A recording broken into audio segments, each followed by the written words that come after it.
네, 여러분 안녕하십니까? 가장 빠른 종합뉴스 뉴스큐 시작합니다. 네, 생리적으로 맞지 않는다는 쓴소리에 이어서 또 빙탄 불사용, 숯과 얼음은 서로 같이 할 수 없다는 탄식까지 뜻밖의 통합이었지만 거대 양당에 맞선 삼지대로 기대를 모았던 낙준연대가 전두환 또 사당화 논란 직후 낙준 갈등으로 표면했고 결국 결론은 각자 도생입니다. 개혁신당 금태섭 최고위원에게 결별 과정과 앞으로의 전망까지 들어보겠습니다. 네, 러시아에서 발생한 야당 지도자 알렉세이 나발리의 갑작스러운 의문사의 파장이 미국과 유럽으로 퍼지고 있습니다.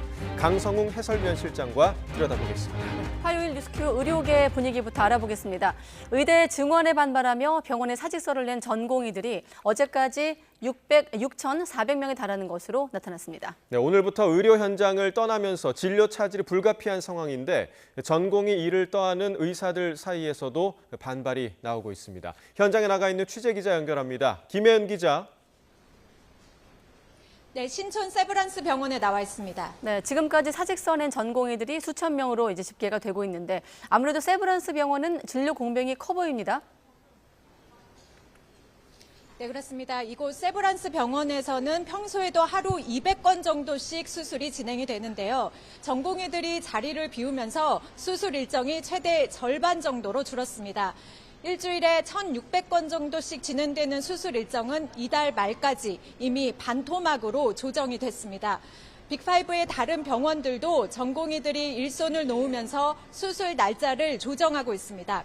복지부가 어젯밤까지 집계한 자료를 보면 전국 수련병원에서 사직서를 낸 전공의들이 전체의 절반을 넘는 6,400명입니다.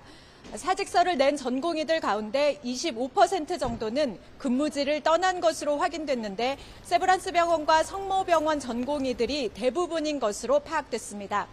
이런 가운데 전공의들 자리를 메울 임상 강사나 전임의들 사이에서도 반발 기류가 나오고 있습니다. 80여 개 대학병원 임상 강사와 전임의들은 정부 정책 변화 없이는 의사 업무를 이어갈 수 없다고 밝혔습니다. 진료 차질이 빚어지면서 환자들의 피해 사례도 늘고 있습니다. 정부가 어제 가동한 피해 신고센터에는 34건이 접수됐는데 이 중에서는 중증 수술이 취소된 피해가 대부분이었습니다. 네, 이처럼 의료 공백이 본격화하면서 환자들 피해가 점점 늘어나는 게 걱정입니다. 정부가 어떤 대책을 내놨습니까? 네, 정부는 우선 이런 대형 병원들을 중심으로 비상 진료 체계가 잘 운영되도록 보상을 강화할 방침입니다. 남아있는 의료 인력의 최대한 보상을 늘려서 의료 공백을 최소화하겠다는 겁니다. 우선 응급의료 행위나 응급의료 전문가들의 진찰료 수가를 인상하는 게 하나의 방안입니다.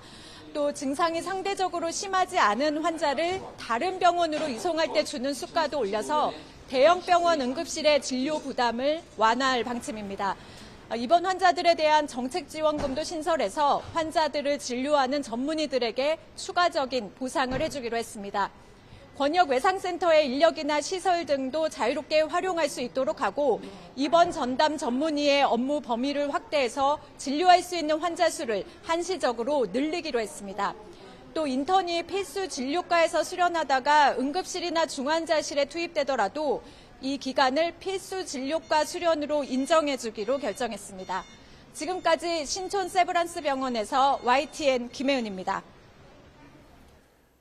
네, 서울의 병원 상황 보셨고 부산대병원을 비롯한 부산과 경남 지역의 전공의들도 잇따라 사직서를 내고 있습니다. 네, 지역 의료도 혼란에 빠질 수 있다는 우려가 나오는데요. 현장에 나가 있는 취재기자 연결합니다. 이명준 기자. 네, 부산대학교 병원에 나와 있습니다. 네, 부산 경남 전공의들도 의료 현장을 떠나기 시작했다고요? 네, 병원은 여전히 환자들 발길이 이어지고 있습니다. 당장 큰 불편을 느낀다는 환자들 목소리는 아직 나오지 않고 있습니다. 하지만 제가 나와 있는 부산대병원 역시 전공의들의 집단 행동이 이어지면서 환자 불편은 불가피해 보입니다. 부산대병원은 어제부터 전공의들이 연이어 사직서를 내고 있습니다. 이 병원에는 인턴 60명, 레지던트 184명 등 전공의 244명이 있습니다. 이 가운데 85%가 넘는 210여 명이 사직서를 제출한 상태입니다. 병원 측은 수술과 진료를 담당하는 교수들의 업무를 조정해 전공의들이 떠난 빈자리를 메우도록 할 계획이라고 밝혔습니다. 다만 집단 사직 상황이 길어지면 의료 공백이 현실화하는 건 피할 수 없다고 설명했습니다. 필수 유지 시설인 중증 외상센터와 응급실은 전공의 공백과 관련 없이 차질 없이 운영되고 있다고 병원 측은 설명했습니다. 이곳뿐 아니라 동아대병원과 백병원 등 부산 지역의 다른 대학병원에서도 전공의들의 사직서 제출이 이어지고 있습니다. 부산에서만 800명 가까운 전공의들이 의료 현장을 떠나는 겁니다. 경남 지역 상황도 크게 다르지 않은데요. 현재까지 창원 경상대병원 등 경남에 있는 10개 수련병원의 전공의 470여 명 가운데 390명가량이 사직서를 제출했습니다. 의료 현장으로 돌아오는 전공의도 있는 것으로 파악됐습니다. 진주에 있는 경상국립대병원에선 인턴 4명이 사직서 제출을 철회한 것으로 확인됐습니다. 의료 공백이 현실화할 것으로 보이자 지자체는 대책을 마련하는 데 나섰습니다. 부산시는 일단 응급과 중환자, 수술과 투석 등 필요 기능을 유지해달라고 병원장들에게 요청했습니다. 또 부산의료원 등 지역 공공의료기관 4곳의 진료 시간을 연장하고 준중증 환자는 지역 내 25개 종합병원으로 분산해 진료받을 수 있도록 할 계획입니다. 경상남도 역시 마산의료원 같은 공공병원 진료 시간을 늘리는 방안을 논의하는 등 만일의 상황에 대비하고 있습니다. 지금까지 부산대병원에서 YTN 임영준입니다. 네, 지역별로 현장을 좀 봤는데 집단행동 방향에 대한 논의도 현재 이루어지고 있습니다. 병원을 떠난 전공의들이 긴급 임시대의원 총회를 열고 있는데 정오부터 지금까지 이어지고 있습니다. 네, 이번 회의에서는 집단 사직 이후 대응을 위해 비대위원장이 선출될 것으로 보이는데요. 회의가 열린 의사협회에 YTN 취재기자 나가 있습니다. 조영성 기자. 네, 대한의사협회에 나와 있습니다. 네, 몇 시간이 흘렀는데 회의는 언제 끝날 것으로 보입니까? 네, 이곳 지하 강당에서 긴급 임시대의원 총회가 열린 지 약 4시간 가까이 지났습니다. 대한전공의협의회 회원인 전공의는 100명 넘게 모였고 의사협회 비대위 간부들은 참관하다 떠났습니다. 회의는 비공개로 진행되기 때문에 취재진 출입은 허용되지 않고 있습니다. 전국의 수련병원 221곳에서 근무하는 전공의는 모두 13,000여 명입니다. 이 가운데 어젯밤 11시 기준으로 사직서를 제출한 전공의는 절반이 넘는 6,400여 명인데 이들을 대표해 한자리에서 머리를 맞대고 있는 겁니다. 오늘 총회에서는 사직서를 제출한 이후에 대응 방안에 대해서 논의가 진행되고 있습니다. 특히 정부가 업무 복귀 명령을 내리고 불응하면 고발 조치를 예고한 상황이라 법적인 대응 방안 등에 대해서 집중해서 논의하는 것으로 보입니다. 고발 이후 금고 이상의 형을 받을 경우 자칫 의사면허 취소로 이어질 수 있고 앞서 경찰도 고발 시 즉각 수사한다는 언급에 예민한 상황입니다. 또 회의 시작 전 박단 대전협 회장은 오늘 회의에서 비상대책위원장을 선출한다고 밝혀 결과가 주목됩니다. 새 비대위원장이 선출되면 사직서 제출 이후에 전공의 집단 행동 방향에 대해서도 의견이 모아질지 주목됩니다. 지금까지 대한의사협회 회관에서 YTN 조용성입니다. 네, 4시간 가까이 열리고 있는 회의 결과를 좀 주목할 필요가 있겠는데 지금까지 이렇게 전공의들이 왜 사직 행렬에 동참하는지 공식적인 목소리를 낸 적이 없는데요. 네, 인턴 수료를 코앞에 두고 사직서를 낸 한 젊은 의사가 YTN과의 인터뷰에서 일손을 놓게 된 이유를 설명했습니다. 함께 들어보겠습니다. 굉장히 많이 분노했습니다. 그러니까 과학적인 숫자도 아니고 객관적인 통계도 없고 88시간 일하고 그러는 거예요. 근데 이거는 사실 의대 정원을 늘린다고 해결되지 않아요. 이런 상황에서는 도저히 의사를 못하겠다. 그런 의견이 주류였던 것 같습니다.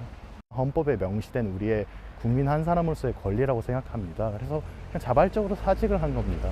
저희가 분명히 말씀드리고 싶은 거는 저희는 환자분들과 싸우는 게 아니고 환자를 겁박하는 것이 아니고요. 그다음에 절대로 사람이 죽어서는 안 된다고 저는 생각하고 있어요. 저는 정부와 싸우고 있는 것입니다. 정부의 잘못된 정책과요. 네, 그리고 의대 증원에 반대해 전국 의대생 1,133명이 휴학 신청을 한 것으로 집계되기도 했습니다. 교육부가 어제 저녁 6시를 기준으로 전국 40개 의대 가운데 7개 학교에서 1,133명이 휴학 신청을 했다고 밝혔습니다. 다만 이 가운데 4명에 대해서만 개인 사정에 따른 휴학이 허가됐고 동맹 휴학에 대한 허가는 한 건도 없었다고 설명했습니다. 교육부는 휴학과 별도로 7개 대학에서 수업 거부 등 단체 행동이 확인돼 학생 대표 면담을 진행하고 학생과 학부모 대상 설명을 통해 정상적인 학사 운영을 위해서 노력하고 있다고 밝혔습니다. 윤석열 대통령은 의료계가 국민 생명과 건강을 볼모로 집단 행동을 해서는 안 된다고 경고했습니다. 의대생 2,000명 증원은 최소한의 확충 규모라고 밝혀서 이 협상을 통해 숫자를 조정할 거라는 일각의 전망도 일축했습니다. 취재기자 연결합니다. 조은지 기자. 네, 용산 대통령실입니다. 네, 오늘 국무회의에서 나왔던 대통령의 발언이었죠? 네, 의료계 집단 행동이 가시화한 뒤 윤석열 대통령이 처음으로 관련해 공개 발언을 했습니다. 오후 2시 YTN도 생중계로 전해드린 국무회의 모두 발언을 통해 윤 대통령은 9분 동안 의료인에게 경고와 호소를 했고 의대 증원의 당위성도 설명했습니다. 먼저 전공의 집단 사직서 제출과 집단 휴진 등으로 수술이 축소되거나 암 환자 수술이 연기되는 사례가 있었다면서 전공의와 의대생들이 국민 생명과 건강을 볼모로 집단 행동을 해서는 안 된다고 경고했습니다. 국민의 생명과 안전을 지키는 일은 국가 안보, 치안과 함께 국가가 존립하는 이유이자 정부에게 주어진 가장 기본적인 헌법적 책무입니다. 의사는 군인, 경찰과 같은 공무원 신분이 아니더라도 집단적인 진료 거부를 해서는 절대 안 되는 것입니다. 네, 보신 듯이 단호하지만 절제된 발언이었는데 대통령실 관계자는 YTN에 법적으로 응급실과 중환자실, 수술실은 파업에 참여할 수 없고 유럽 등 외국에선 의사가 공무원 신분인 경우도 많은 만큼 우리나라 의료인들도 민간 신분이지만 공적 책무를 다해야 한다는 취지의 매우 강하고 센 발언이라고 설명했습니다. 윤석열 대통령은 또 정부가 밝힌 의대 증원 규모 2,000명은 타협할 수 없다는 의지를 거듭 강조했습니다. 지난 2022년 빅5 병원 한 곳의 간호사가 병원에서 쓰러졌는데도 의사가 없어 수술받지 못하고 사망한 일을 언급하면서 필수 의료에 거대한 공백이 생겼다고 지적했고요. 지난 27년 동안 의대 정원을 단 한 명도 늘리지 못했고 2006년부터는 의대 정원이 줄어서 누적 합계 7천여 명의 의사를 배출하지 못했다고 조목조목 짚었습니다. 윤석열 대통령은 일각에서 2,000명 증원이 과도하다며 허황된 음모론까지 제기하고 있지만 이 숫자도 턱없이 부족하다. 2,000명은 최소한의 확충 규모라고 못 박았습니다. 그러면서 지역 필수 의료와 중증 진료에 대해 정당하게 보상하고 의료인들의 사법 리스크를 줄여 소신껏 진료할 수 있는 환경을 만들겠다고 일종의 당근책도 거듭 밝혔습니다.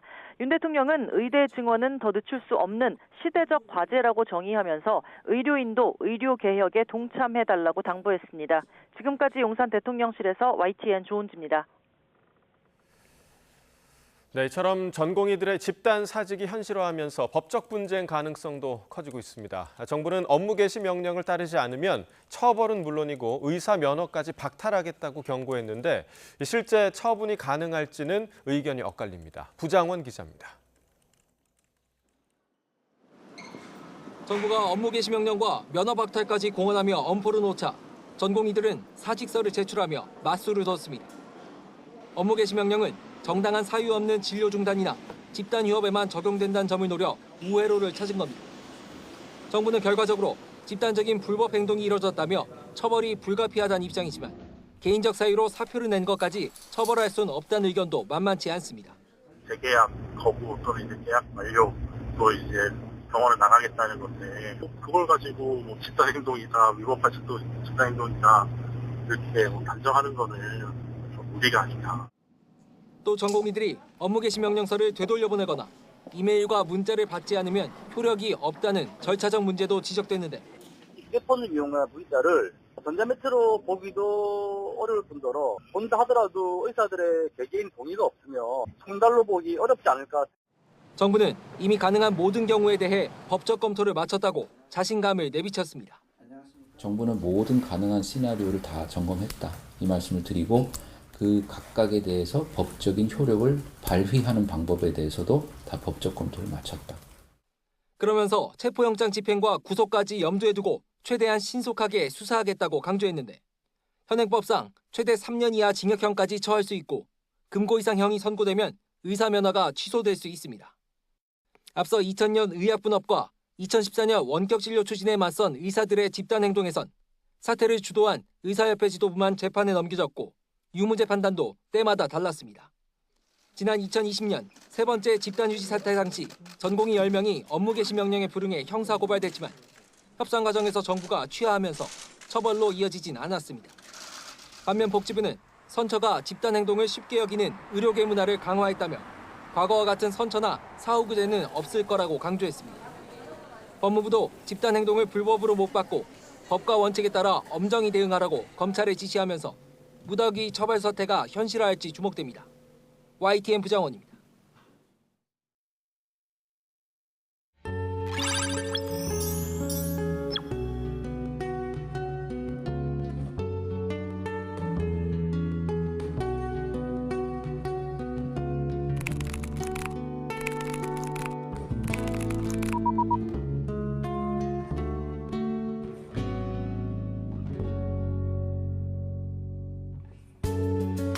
The cards as a meditation, and those he plays never suspect. He doesn't play for the money he wins. He doesn't play for respect. He deals the cards to find the answer. The sacred geometry of chance, the hidden law of a probable outcome. The numbers lead a dance.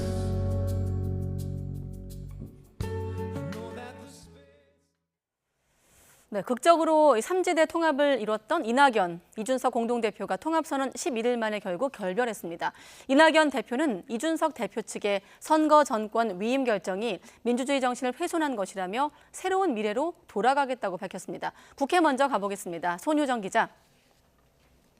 네, 국회입니다. 네, 그러니까 선거운동과 정책 결정 전권을 이 대표한테 위임하는 걸 놓고 충돌했는데 이낙연, 이준석 대표 결국 각자 도생 결론이 나왔습니다. 네, 어제 개혁신당 최고위원회의 뒤 신당 잔류 여부를 고민해왔던 이낙연 대표는 오늘 오전 기자회견을 열고 이준석 대표와의 결별을 선언했습니다. 이 대표는 부실한 통합 결정이 부끄러운 결말을 낳았다며 다시 새로운 미래로 돌아가 선거 체제를 신속히 갖추겠다고 밝혔습니다. 통합 결렬의 책임은 선거 전권 위임 안건을 강행 처리한 이준석 대표 측으로 돌렸습니다. 민주주의의 정신이 훼손됐고 낙인과 혐오, 배제의 정치가 답습됐다고 비판했습니다. 통합은 좌초했지만 저의 초심은 좌초하지 않고 오히려 굳건해졌습니다. 도덕적, 법적 문제에 짓눌리고 1인 정당으로 추락해 정권 견제도, 정권 교체도 어려워진 민주당을 대신하는 진짜 민주당을 세우겠습니다. 이낙연 대표가 결국 독자 노선을 택하면서 개혁신당은 통합 11일 만에 분열 수순을 밟게 됐습니다. 현역 의원 하위 20% 통보 이후 민주당 의원들의 탈당이 가속화되면 이낙연 대표가 탈당 의원을 적극 영입할 거란 전망도 나오고 있습니다. 이준석 대표는 이낙연 대표의 이탈은 빅텐트에 대한 국민적 우려를 불러올 것이라며 만류했었는데요. 이 대표는 이낙연 대표의 입장 발표 1시간 뒤에 긴급 기자회견을 열고 통합 파기에 대해 참담한 마음으로 사과드린다고 밝혔습니다. 이어 양당의 적대적 공생관계에 실망한 유권자에게 더 나은 선택지를 마련해주기 위해 진정성 있는 노력을 하겠다고 덧붙였습니다. 새로운 미래가 더 이상 함께하지 못한 것에 대해서 참담한 마음으로 국민들께 사과드립니다.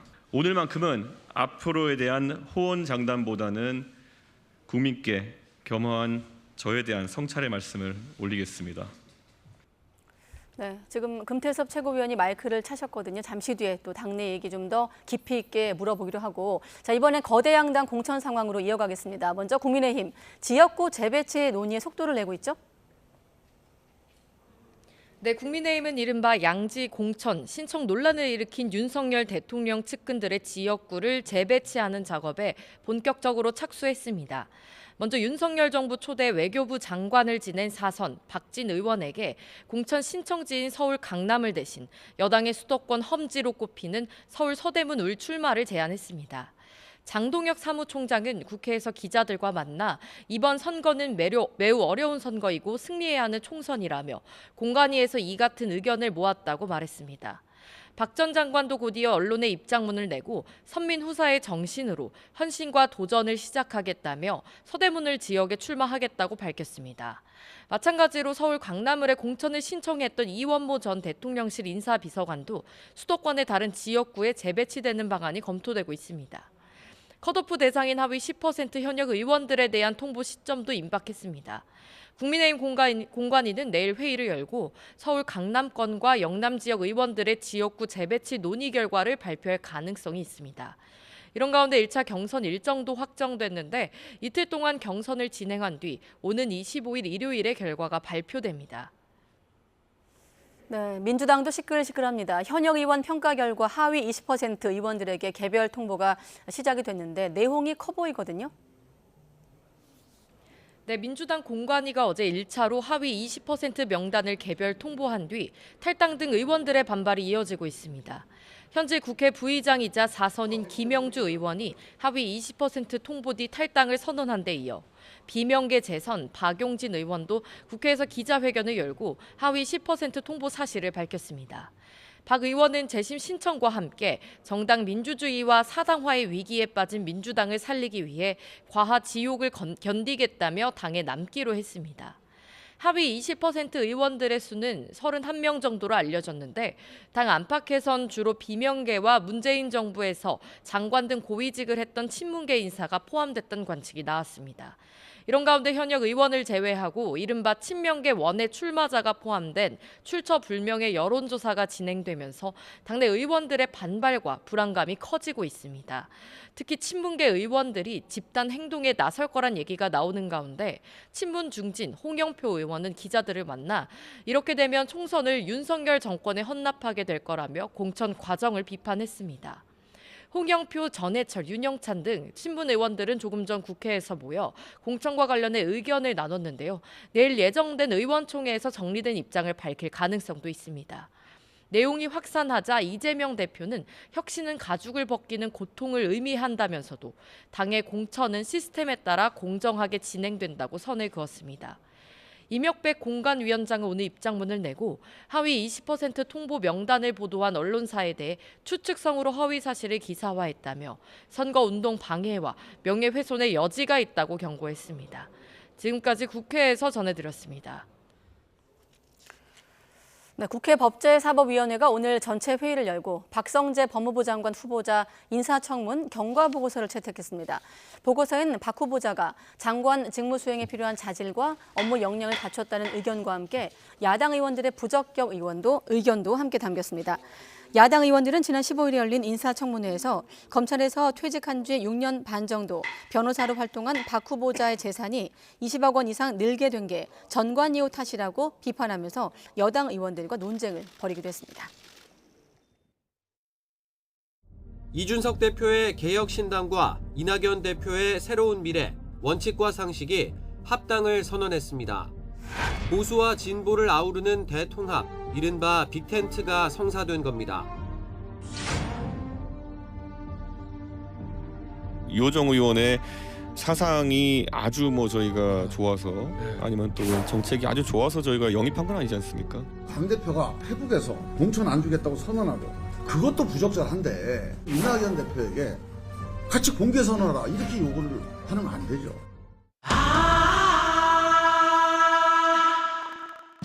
전두환이 지금 나라가 어수선하니까 국보위 만들어서 여기다 다 유인해달라고 그렇게 해석한다고 누가 다 합니까? 최고이고 필요가 없고 다 전두환한테 나라 운명을 맡겨달라. 이견이 좁혀지지 않아서 표결을 하게 된 것이고 너무 격한 모습을 보이시는 것은 저는 통합의 정신에 맞지 않다 이런 생각을 합니다. 부실한 통합 결정이 부끄러운 결말을 낳았습니다. 다시 새로운 미래로 돌아가겠습니다.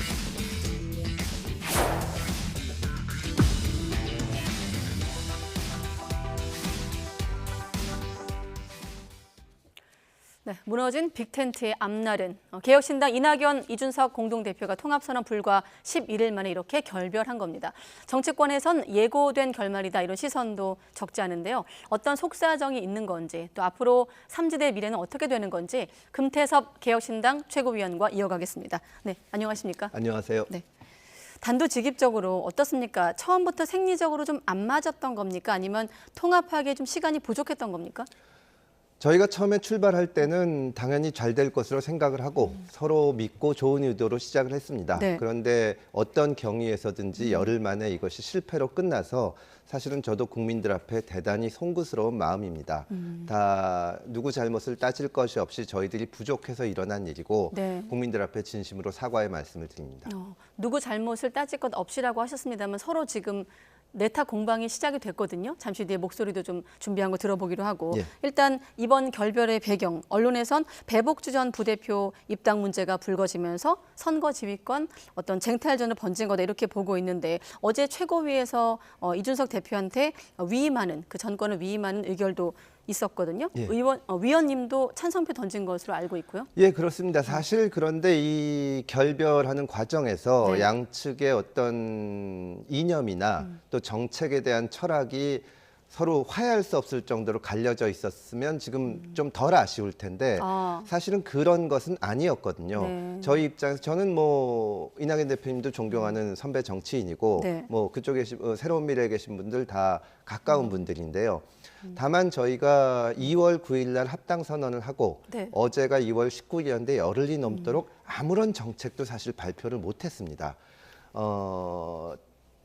지난 1월 초 그리고 12월 말에 이준석 대표나 민주당 의원님들 또 이낙연 대표님들까지 탈당을 하면서 네. 지금까지 주로 논의된 것은 합당을 어떻게 하느냐, 또 누가 주도권을 지느냐, 어떤 사람을 어느 자리에 쓰느냐 이런 문제만 계속 논의가 됐지 네. 정말로 국민들 앞에 새로운 당이 생기면은 어떤 선택지를 드릴 수가 있는지 어떤 정책을 할 건지에 대해서 이게 말씀을 못 드렸기 때문에 네. 저희가 좀 효율적으로 해보자 이런 논의를 하는 과정에서 이렇게 결별하게 된 사태가 생겨서 저도 정말 안타까운 마음입니다. 그러니까 사상이나 이념 같은 이를테면 화학적으로 좀 안 맞는 건 아니고 예. 좀 절차상의 좀 삐걱거림이었다.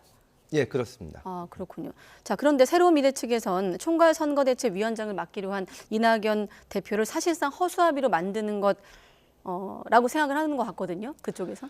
저희가 애초에 그런 생각을 했으면은 합당을 안 했을 것이고요. 그리고 잘 아시는 것처럼 지금 민주당이나 국민의힘 같은 메이저 정당이 아닌 네. 신당 입장에서는 인적 자원 자체가 굉장히 적기 때문에 누구를 배제하고 누구를 뒤로 돌리고 이렇게 하기가 어렵습니다. 네. 모든 사람이 자기가 있는 죄송합니다. 자기가 네. 있는 위치에서 물 한 잔 예, 드시죠. 최선을 다해야 되고 그런 면에서 이낙연 대표님이나 또 이준석 대표나 다 잘하시기를 저희가 바랐는데 네. 어쨌든 양측의 오해가 생기면서 이런 결과가 나오게 됐습니다. 그럼 오해를 풀면 혹시 이게 번복될 수 있는 상황입니까? 아니면 신경민 전 의원 같은 경우는 인터뷰에서 예. 지금 상황은 약혼이고 이를테면 파혼이다. 앞으로 돌아갈 일은 없을 거라고 했는데 어떻게 보십니까? 저희 입장에서는 어떻게든 잘 되기를 바라고 하지만 이제 갈라서는 바에는 또 네. 새로운 미래에서 추구하는 정치가 잘 되기를 바랍니다.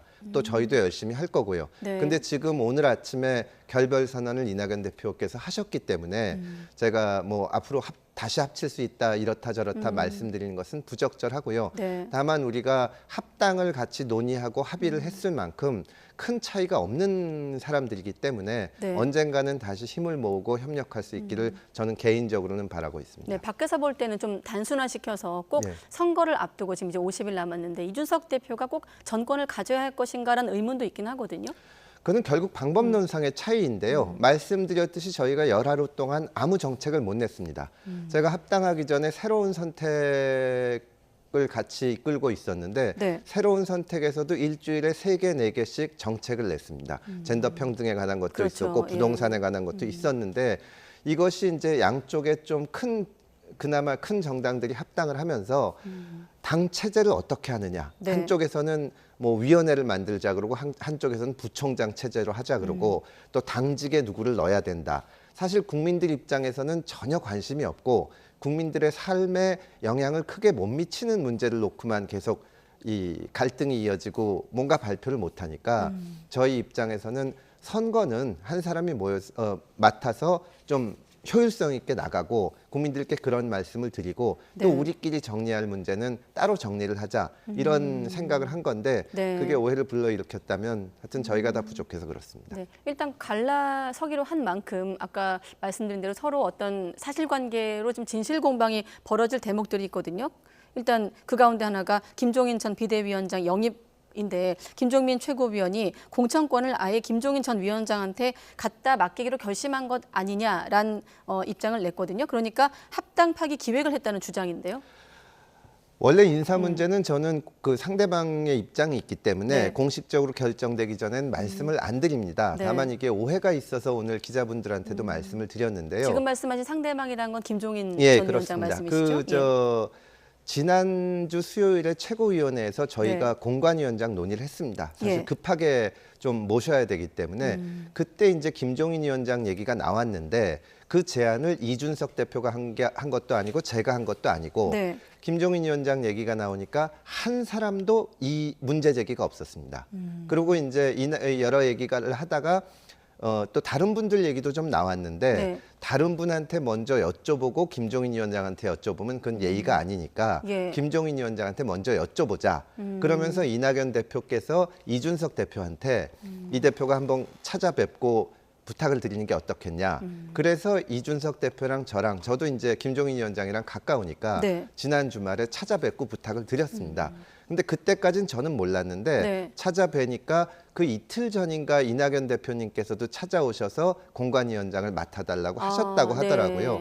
그리고 사실은 그 비공개 최고위에서 논의하는 과정에서 이제 이 이낙연 대표께서 이준석 대표한테 찾아가서 부탁드리려고 하니까 이준석 대표가 아주 가볍게 뭐라고 얘기했냐면 네. 그런데 다들 아시지만 김종인 위원장님은 워낙 어떤 자리를 맡으시면 본인 의지대로 하시잖아요. 이런 얘기까지 나왔는데 그때도 무슨 뭐 그래서는 안 된다느니 뭐 그런 얘기가 전혀 없었거든요. 저희는 정말 왜 이 문제를 가지고 저희가 그걸 기획했다고 하는지가 좀 의문이고 이런 얘기가 공개적으로 나오는 것 자체가 저희가 모시려고 했던 김종인 위원장에게 대해서도 대단히 죄송스럽고 그렇습니다. 혹시 지금 결별 이후 김종인 전 비대위원장 어떤 생각이나 좀 입장을 들으신 게 있으실까요? 시간이 얼마 안 됐습니다만. 오늘 아침에 네. 이낙연 대표님이 그 발표하시고 나서는 네. 아직 연락한 적은 없습니다. 아무튼 이준석 대표는 김종인 카드는 이낙연 전 대표 측이 먼저 말한 거라고 하고 있습니다만 또 이낙연 대표 측은 이낙연 대표를 배제하고 김종인 공관위원장 선임한 것을 동시에 이루어진 게 좀 의심할 수밖에 없는 대목이다라고 하고 있거든요. 그건 전혀 그렇지 않고요. 말씀드렸듯이 이낙연 대표님과 김종민 의원을 포함한 네. 비공개 회의에서 전원이 동의했고 그러니까 중간에라도 뭐 이건 이렇게 하자거나 좀 네. 문제가 있다거나 그런 얘기 자체가 전혀 없었습니다. 그런 얘기가 있었으면 저희도 사실 좀 그랬을 텐데 전혀 그런 얘기가 없어서 네. 갑자기 그리고 이낙연 대표님께서도 직접 부탁을 하셨고요. 그래서 왜 이런 얘기가 나오는지 참 이해하기가 어렵습니다. 김종민 의원도 그 자리에 계셨는데 네. 오히려 사실은 어쨌든 공관위원장이라는 게 저희가 마음대로 할 수 있는 게 아니라 찾아가서 부탁드리고 해야 되는데 네. 그렇게 최고위원회에서 김종인 위원장님께 일단 부탁을 드리자고 의견이 모인 다음에 네. 이제 새로운 미래 측에 여러분들이 전화해서 뭐 다른 사람이 어떠냐, 내가 하고 싶다 이런 얘기들이 좀 있었거든요. 네. 그래서 저는 그분들 다 좋은 분들인데 일단 최고위에서 그런 식으로 의견이 모였으니까 우리는 김종인 위원장님께 부탁을 드려야 된다고 얘기를 했고 네. 이게 공관위원장을 정하는 문제도 최고위에서 다 논의한 다음에 돌아가서 또 딴 생각해서 딴 얘기하고 하다 보면 네. 선거를 어떻게 치르냐. 어제 그런 그 최고위에서 그런 결정이 내려지게 되고 저도 그쪽에 표를 던진 이유가 공관위원장 하나 선임하는 문제도 최고위에서 다 논의해서 자유롭게 합의를 했는데 네. 나중에 다시 또 논의하자 그러니까 사실은 저도 이제 지역구 출마 선언을 했고 네. 신당은 지역구 출마하는 게 어디나 험지기 때문에 어떻게 보면 희생과 헌신으로 하는 겁니다. 네. 그런데 그분들을 위해서 저희가 선거에 대응할 수 있게 마련을 해줘야 되거든요. 근데 정말로 별로 중요치 않은 문제를 가지고 논의를 하고 또 하다가는 선거를 치를 수가 없겠다. 네. 그래서 부득이하게 일단 효율적으로 좀 해보자고 어제 그런 결정을 하게 된 겁니다. 그 결정권을 좀 일원화할 필요가 있다. 예, 시간이 많이 걸리니까. 이준석 대표도 그 자리에서도 얘기했고 여러 차례에 걸쳐서 이게 자기가 맞는다고 해서 독단적으로 하겠다는 게 아니다. 그리고 이제 처음 합당하면서부터 그렇게 하자고 조건을 내세운 것도 아니고 네. 열흘 이상을 지내봤는데 우리가 어디 가서 지금 새로운 개혁신당이 뭘 할 거냐고 유권자들이 물어보시면 공식적으로 발표한 게 하나도 없거든요. 네. 근데 다시 어제도 그 당직자를 선임하고 하는 과정에서 뭐 예를 들어서 2명을 선임하려고 하면 네. 왜 이 사람들을 먼저 하냐, 다른 사람들하고 같이 해야 된다. 이러자 보면은 사실 유권자들의 입장에서는 관심도 없는 문제인데 네. 당직 선임하는 문제도 선거 때까지 안 끝나겠다. 저희 생각에서는 그래서 부득이하게 그런 결정을 하게 된 겁니다. 네, 일단 허은하 의원 같은 경우는 사당화까지 언급하는 건 과한 표현이라고 했지만 김종민 또 위원 같은 경우는 이준석 측이 하자는 대로 이준석 대표가 하자는 대로 다 했지 않느냐 이렇게 입장이 나오고 있거든요. 또 이런 표현도 있습니다. 이준석 대표가 다 양보한 이낙연 대표의 마지막 옷까지 좀 벗기려고 했다. 이거 마지막 옷은 뭘 말하는 겁니까? 저는 뭔지 그게 짐작하기는 어렵고요. 네. 저는 다만 저도 민주당 출신이고 예. 이준석 대표하고는 뭐 알고 지냈어도 그렇게 깊은 얘기를 나눈 지는 얼마 안 됩니다. 네. 저는 사실은 가운데 입장에서 중재를 하려는 위치에 있었는데 네. 그럼에도 불구하고 저는 민주당에 계신 분들하고 좀 가까운데 네. 한쪽이 한쪽을 뭐 말을 다 들어주고 누가 누구 편을 들고 그런 얘기를 할 때는 아니지 않나. 저희 모두가 사실 이게 깨지면 전부 다 큰 상처를 입기 때문에 네. 나름대로 노력을 했고 제가 무슨 이준석 대표 편을 들거나 뭐 이낙연 대표 편을 안 들거나 한 것이 아니라 네. 어떻게 하는 것이 우리 모두에게 가장 효율적인 방식일까? 그리고 어떻게 하는 것이 지금 정치에 큰 실망을 하신 국민들께 우리가 새로운 모습을 보여줄 수 있는 가장 좋은 방법일까? 그걸 가지고 고민을 했습니다. 그래서 저희도 극단의 갈등 양상에서 중간에 계신 걸로 알고 섭외를 드렸고 오늘 네. 좀 내부 상황을 들어보려고 했는데 다음에 들으실 발언을 들어보면 조금 헷갈리긴 하거든요. 자, 금태섭 최고위원을 지목한 발언이 있습니다. 잠깐 들어보시죠. 계속 뒤에만 있으면 배복주 거의 스토킹 비슷하게 했어요. 국민도 속고 저도 속은 겁니다. 왜냐하면 기성정당의 사수를 여기 와서 부리면 안 돼요. 윤핵관이 윤 대통령이 이준석을 두들겨 패서 내쫓았던 논리를 여기 와서 지금 이준석이 하고 있는 겁니다. 그러려면 제3지대 통합을 왜 합니까? 이준석 대표 정치 이렇게 하면 안 돼요. 정말로 많이 참고 참았습니다. 그러나 도저히 안 되겠다라는 판단을 며칠 전부터 할 수밖에 없는 여러 가지 사안이 벌어졌고요. 근데 이제 문제는 금태섭 전 의원인데 금태섭 전 의원은 원래 정의로운 사람이라고 그래서 명망을 얻은 분 아닌가요? 그런데 이런 여러 가지 얘기들을 다 알고 있음에도 불구하고 이준석 대표 편에 쓴 겁니다. 네, 신경민 전 의원, 이게 다 문제는 금태섭 최고위원 때문이라고 하는데 바로 여쭤보겠습니다. 예, 신경민 전 의원님은 제가 존경하는 선배고 오해가 있으면 풀도록 한번 찾아뵙고 말씀을 드리겠습니다. 다만 네. 그리고 또 그 전에 박원석 전 의원도 말씀하시는 게 나오는데 네. 지금은 누가 잘했고 잘못했고 따지기 전에 국민들 앞에 다 죄송하고요. 제가 단 하나 드리고 싶은 말씀은 네. 이준석 대표 편에 섰냐 또 이낙연 대표 편에 섰냐 그렇게 말할 문제는 아니지 않느냐. 저도 누구 편이라는 생각을 전혀 안 했습니다. 네. 어떻게 하는 것이 가장 나을까 그 기준에서 결정했다는 말씀을 드립니다. 다 알고 있는데도 불구하고라고 하는 건 다 알고 있다는 건 뭘 말하는 걸까요? 그러니까 아까 말씀하신 대로 처음부터 그 이낙연 대표님을 어떻게 배제하려고 네. 우리가 음모를 꾸몄고 그런 과정에서 뭐 김종인 위원장을 모시고 그러려고 했다는 얘기들을 하시는 것 같은데 네. 제가 일일이 따지지는 않겠지만 김종인 위원장 모신 경위는 제가 말씀드린 대로 전부 다 찬성을 한 거고 네. 저희가 이낙연 대표님을 열흘 만에 배제를 하려면 네. 뭐하러 통합을 했겠습니까? 처음부터 그냥 따로 가면 되는 거죠. 하여튼 그럼에도 불구하고 지금은 마음들이 다 많이 상하셨을 테니까 제가 더 말씀드리진 않겠습니다. 네, 그리고 박원석 책임위원 발언 중에 어떤 질문이 나오냐면 네. 아까 윤 대통령이 그대로 전하면 윤핵관이 이준석을 두들겨 팼던 논리를 여기 와서 하고 있다라고 하거든요. 이게 이제 양측이 전혀 다른 지지층을 끌고 와서 뭉치다 보니까 네. 저희가 합해서 새로 오게 될 지지층도 있고 또 기존에 어려웠던 시절에 지지했던 분들의 마음도 달래줘야 됩니다. 네. 그 배복주 전 정의당 부대표 문제가 그래서 나온 건데 여러 가지 갈등도 있었고 말이 오갔지만 네. 어제 최고위에서는 뭐라고 얘기했냐면 예. 배복주 부대표에 대해서 어떤 특정인에 대한 지목이 전혀 없이 당원자격심사위원회를 만들어 놓고 거기서 객관적으로 심사를 해보자. 네. 제가 그 자리에서 허은하 수석 대변인한테 혹시라도 이게 특정인을 겨냥한 제도로 오해되지 않도록 언론에 발표하실 때도 말씀을 해달라고 네. 얘기를 했고 이준석 대표도 그걸 유념해서 얘기를 해달라고 했습니다. 저희 입장에서는 사실 갈등의 소지가 많죠. 네. 저하고 이준석 대표도 정말로 여러 가지 지점에서 차이가 있습니다. 지금도 그렇습니까? 예, 그럼에도 불구하고 어떻게든지 서로 존중하려고 하는 것인데 네. 그것이 안 된 데 대해서는 저희는 부끄럽다고 생각을 하고 다만 그거를 어떻게든지 줄이고 상호 존중을 해보려고 노력을 했지 그거를 이용해서 뭐 윤핵관처럼 이렇게 쳐냈다고 하는 것은 좀 오해라는 말씀을 드리고 싶습니다. 어떤 차이가 가장 큽니까? 혹시 여쭤봐도 될까요? 뭐 이준석 젠더 대표와? 문제에서도 차이가 있고 제가 사실은 이 신당 모임이 본격화되기 전에 작년 가을에 이준석 대표한테 좀 따로 만나자 그래서 네. 아주 여러 차례 만나서 긴 시간 얘기를 했습니다. 그때 젠더 문제를 비롯해서 여러 가지 점에서 차이가 있는데 네. 저는 생각을 바꿀 생각이 없고 이준석 대표 생각을 바꾸라 그럴 생각도 전혀 없다. 다만 국민들이 원하는 거는 그렇게 다른 생각을 가진 사람들이 서로 존중하고 토론하는 거다. 그리고 만약에 토론해서 결론이 안 나면 내가 이준석 대표가 제안하는 방법을 먼저 한번 해보겠다.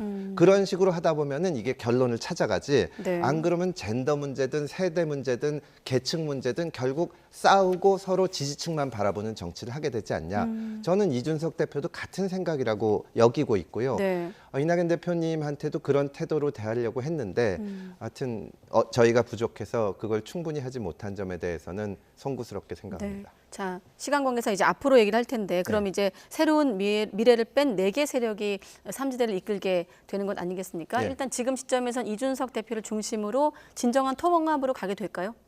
예, 저희는 서로 존중의 정치를 국민들께 보여드리려고 하고요. 네. 사실은 아까 말씀드린 대로 정말 진짜 송구스러운 마음이라서 뭐 정치를 때려쳐야 되지 않냐는 생각까지 들 수도 있지만 네. 이번 선거가 워낙 중요하고 예. 저희가 저 같은 경우 개인적으로 양측의 갈등 속에서 이번에 기회를 놓치면 정말 안 된다. 그런 마음으로 결정을 한 거거든요. 네. 남은 사람들이라도 힘을 합쳐서 정말 새로운 정치를 보여드리도록 노력하고 네. 구체적으로 국민들의 삶에 필요한 정책들을 연달아서 내려고 저희가 준비 중에 있습니다. 네, 알겠습니다. 자, 민주당 얘기를 좀 하면 지금 아까 뉴스 보셨다시피 현역 의원 컷오프 개별 통보 이후 내용이 심화되고 있고 예. 지금 보니까 30명 정도 통보받을 수 있다 이런 전망이 나오고 있는데 이후 상황을 좀 어떻게 예측하십니까? 새로운 미래 같은 경우는 지금 접촉하고 있다 이런 보도도 있거든요. 민주당이 4년 전에 제가 겪어볼 때도 정말 여론조사 업체를 선정하는 것부터 네. 외형적으로라도 공정함을 잃는 경우가 너무나 많습니다. 근데 지금 벌어지는 일들을 보니까 4년 동안에 그것이 훨씬 심해진 것 같고요. 네. 지금은 어떤 기계적인 균형을 맞추려는 생각도 없고 심지어는 민주당이 선거를 승리하기보다는 네. 어떤 특정 현재 대표를 위한 당을 만들려는 마음이 너무나 노골적으로 나오는 것 같아서 정말로 민주당 출신 정치인으로서 걱정스럽고 좀 바로 되기를 바라는데 쉽게 되지는 않을 것 같습니다. 이 중에서 한 어느 정도 예상하십니까? 민주당의 삼지대로. 예. 뭐 지금 삼지대로 나오는 게 문제가 아니라 제가 이제 김영주 의원이나 하위 네. 20% 받았다고 어제 탈당하셨고 오늘 하위 10% 받았다고 기자회견한 박용진 의원. 박용진 의원한테 제가 의원 생활하면서 농담으로 네. 잠 좀 자라. 진짜 열심히 다니는 분이고 네. 김영주 의원도 정말로 억척스럽게 지역구랑 다니는 분들입니다. 네. 이분들이 10% 하위 10% 20%라 그러면 민주당 내에서도 도저히 납득을 못 하는데 저는 지금 민주당을 고쳐서는 쓸 수가 없다고 생각해서 네. 결단을 내리고 나오시는 게 맞다고 봅니다. 그게 삼지대였으면 더 좋겠고요. 예, 그렇게 해서 새로운 정치를 네. 보여드려야죠. 시간 다 됐는데 짧게 한 가지만 아까 공관위원장 얘기했는데 네. 좀 신중한 입장이셨습니다만 그럼 지금 이후 상황에도 김종인 전 비대위원장 가능성이 가장 높은 건가요? 인사에 관해서는 그 공개할 때 공식적으로 말씀드리겠습니다. 네, 알겠습니다. 여기까지 듣겠습니다. 금태섭 개혁신당 최고위원이었습니다. 고맙습니다. 감사합니다.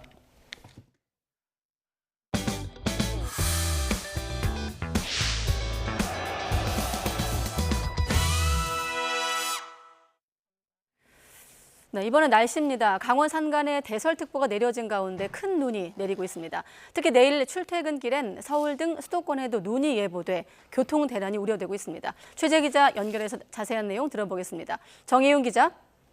네, 정혜윤입니다. 네, 먼저 강원도 눈이 얼마나 내리고 있습니까?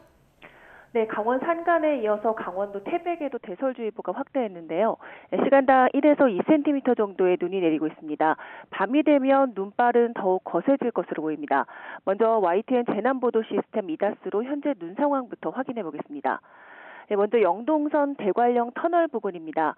이미 많은 눈이 내린 탓에 주변에 하얀 눈이 잔뜩 쌓여 있고요. 도로도 젖어 있습니다. 이 터널 출입구는 도로 살얼음으로 인해서 사고 위험이 커지기 때문에 되도록 감속 운전이 필요합니다. 다음은 원주 진고개 부근입니다. 주변에 이미 많은 눈이 내려서 쌓인 가운데 비와 눈으로 인해서 도로 대부분에 눈이 쌓여 있고 또 보시는 것처럼 살얼음이 만들어진 상태입니다. 강원 산간에는 모레까지 최고 70cm 이상의 폭설이 더 쏟아지겠고요. 강원 동해안과 경북 동해안에도 최고 50cm 이상의 눈이 내리겠습니다. 무겁고 습한 눈이 예고되면서 도로 위 차량 고립과 비닐하우스 붕괴 등 시설물 피해도 우려되는 수준입니다. 철저히 대비해 주시기 바랍니다. 네, 그리고 내일 서울에도 눈 예보 있었는데 출퇴근길과 겹칠 가능성도 있는 건가요? 네, 현재 남부지방에 내리고 있는 비가 밤사이 중부지방으로 확대하면서 눈으로 바뀔 가능성이 있습니다. 기상청은 찬 공기가 내려오고 기온이 떨어지는 내일 아침 출근길 그리고 저녁 퇴근길에 비가 눈으로 바뀔 가능성이 있다고 밝혔습니다. 특히 내일 퇴근길부터 모레 아침까지 경기도에 최고 10cm, 서울과 충청, 호남 지방에 최고 5cm의 다소 많은 눈이 내려 쌓일 가능성이 있기 때문에 각별한 주의가 필요합니다. 서울 등 내륙의 눈은 목요일 낮부터 점차 그치겠지만 이후에는 영하권 추위가 나타날 전망입니다. 지금까지 문화생활과학부에서 YTN 정혜윤입니다. 네, 강원도 설악산에서 폭설에 이은 낙석과 눈사태가 발생하면서 대청봉 등 고지대로 향하는 모든 탐방로가 전면 통제됐습니다. 설악산 국립공원 사무소는 최근 내린 폭설로 오련 폭포 등 설악산 5개 구간에서 시설물 파손과 탐방로 유실 피해가 발생했다고 밝혔습니다.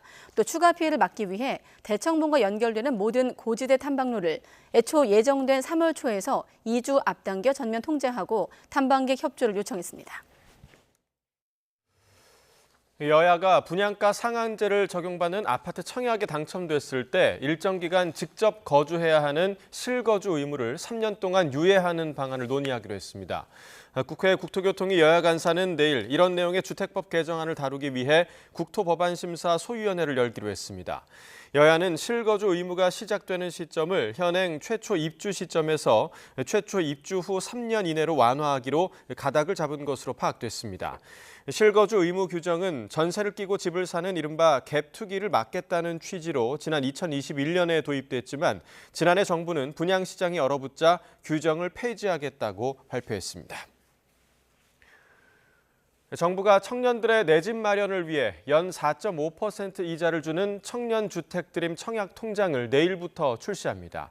이 통장으로 청약에 당첨되면 분양가의 최대 80%까지 2%대 금리로 대출받을 수 있습니다. 윤혜리 기자의 보도입니다.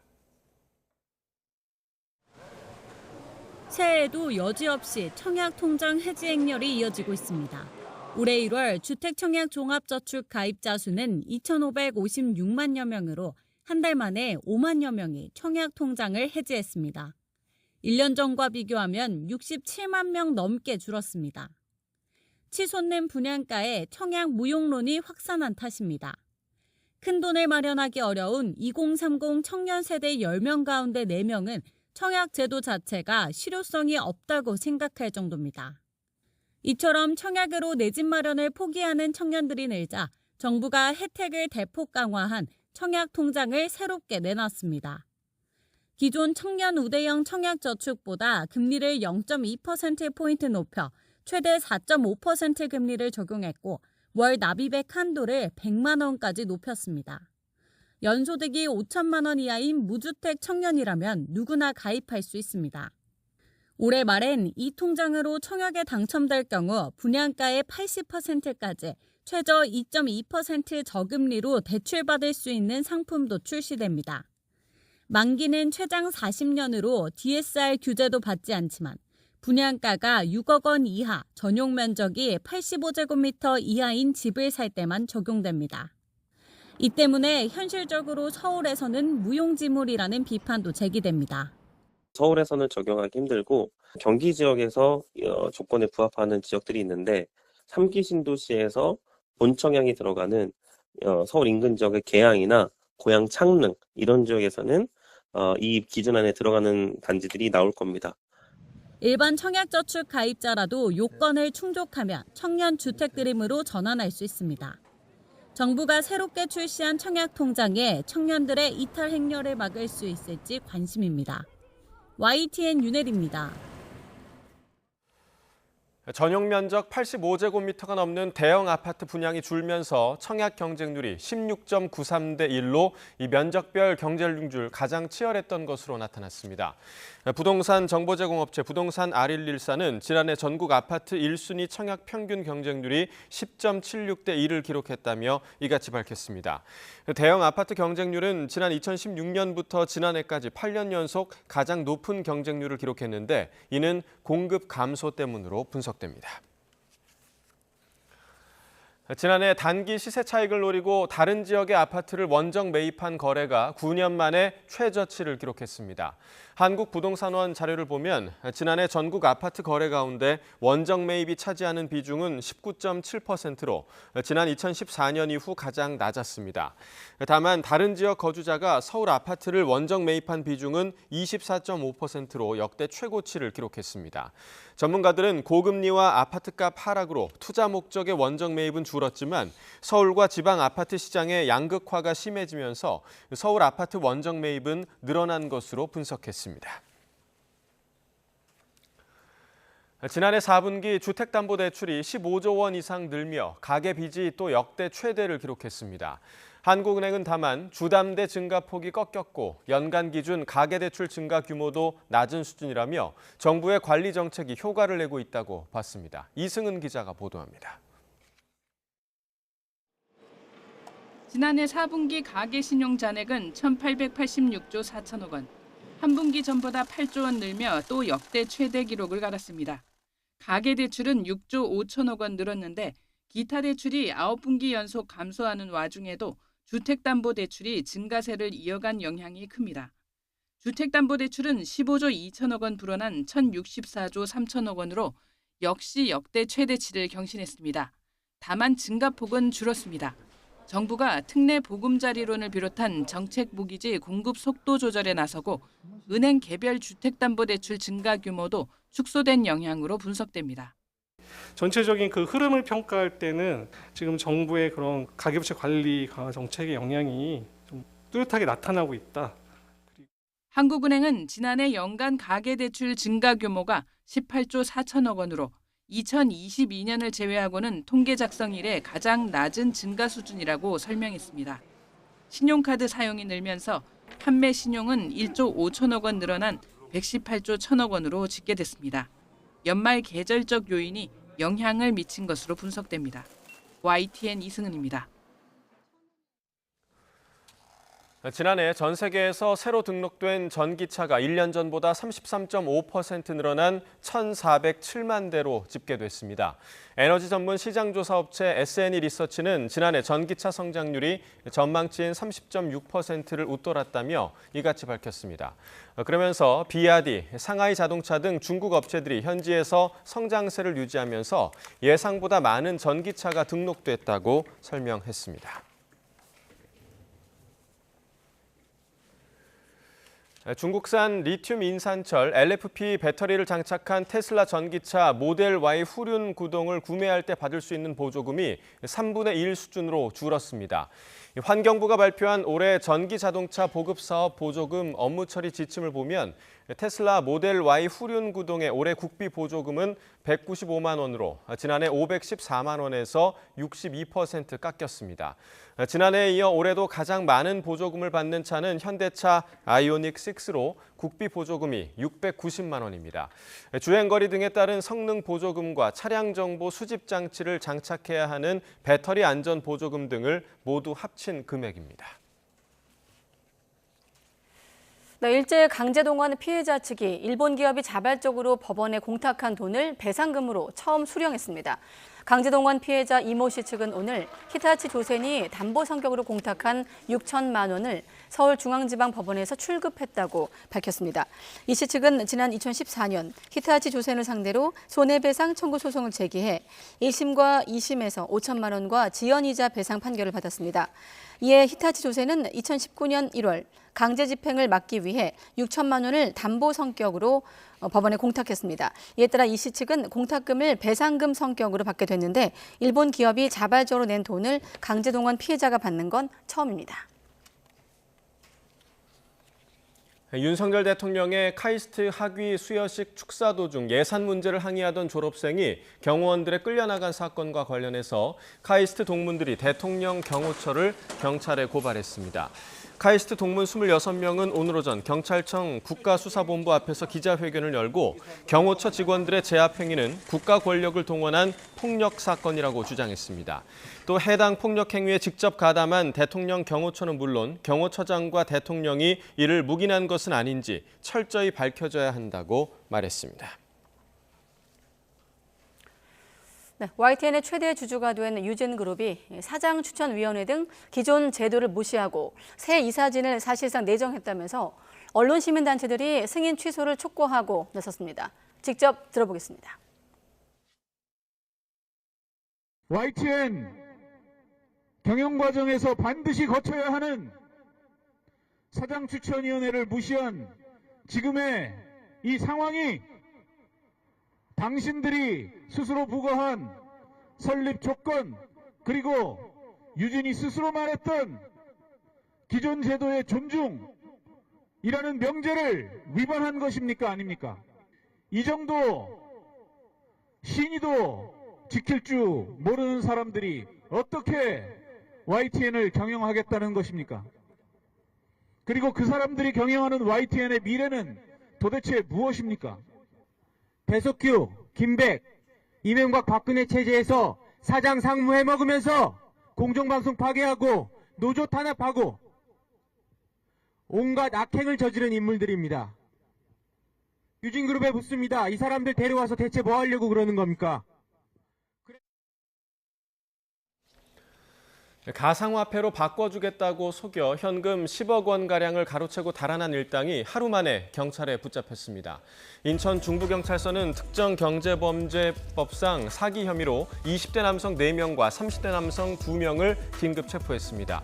이들은 어제 오후 4시 반쯤 인천 송림동 길거리에서 가상화폐를 싸게 팔겠다고 속여 40대 남성에게서 현금 10억 원을 가로채 승합차를 타고 달아난 혐의를 받습니다. 국회의사당 담을 넘어서 침입한 뒤 난동을 부린 50대 남성 A씨가 경찰에 붙잡혔습니다. A씨는 오늘 새벽 2시 20분쯤 서울 여의도 국회의사당 담을 넘어가 흉기로 주차장에 있던 차량 유리창을 부순 혐의를 받습니다. 경찰 조사 결과 A씨는 범행 당시 술을 마셨고 다친 사람은 없는 것으로 파악되고 있습니다. 오늘 오전 7시 반쯤 충북 진천군 중부고속도로 하남 방향 진천터널 인근을 달리던 버스에서 불이 났습니다. 불은 신고를 받고 출동한 소방당국에 의해 30여 분 만에 꺼졌습니다. 사고 버스는 통근버스로 운전자 등 수십 명이 타고 있었지만 불이 나자 모두 대피해 인명피해는 없는 것으로 전해졌습니다.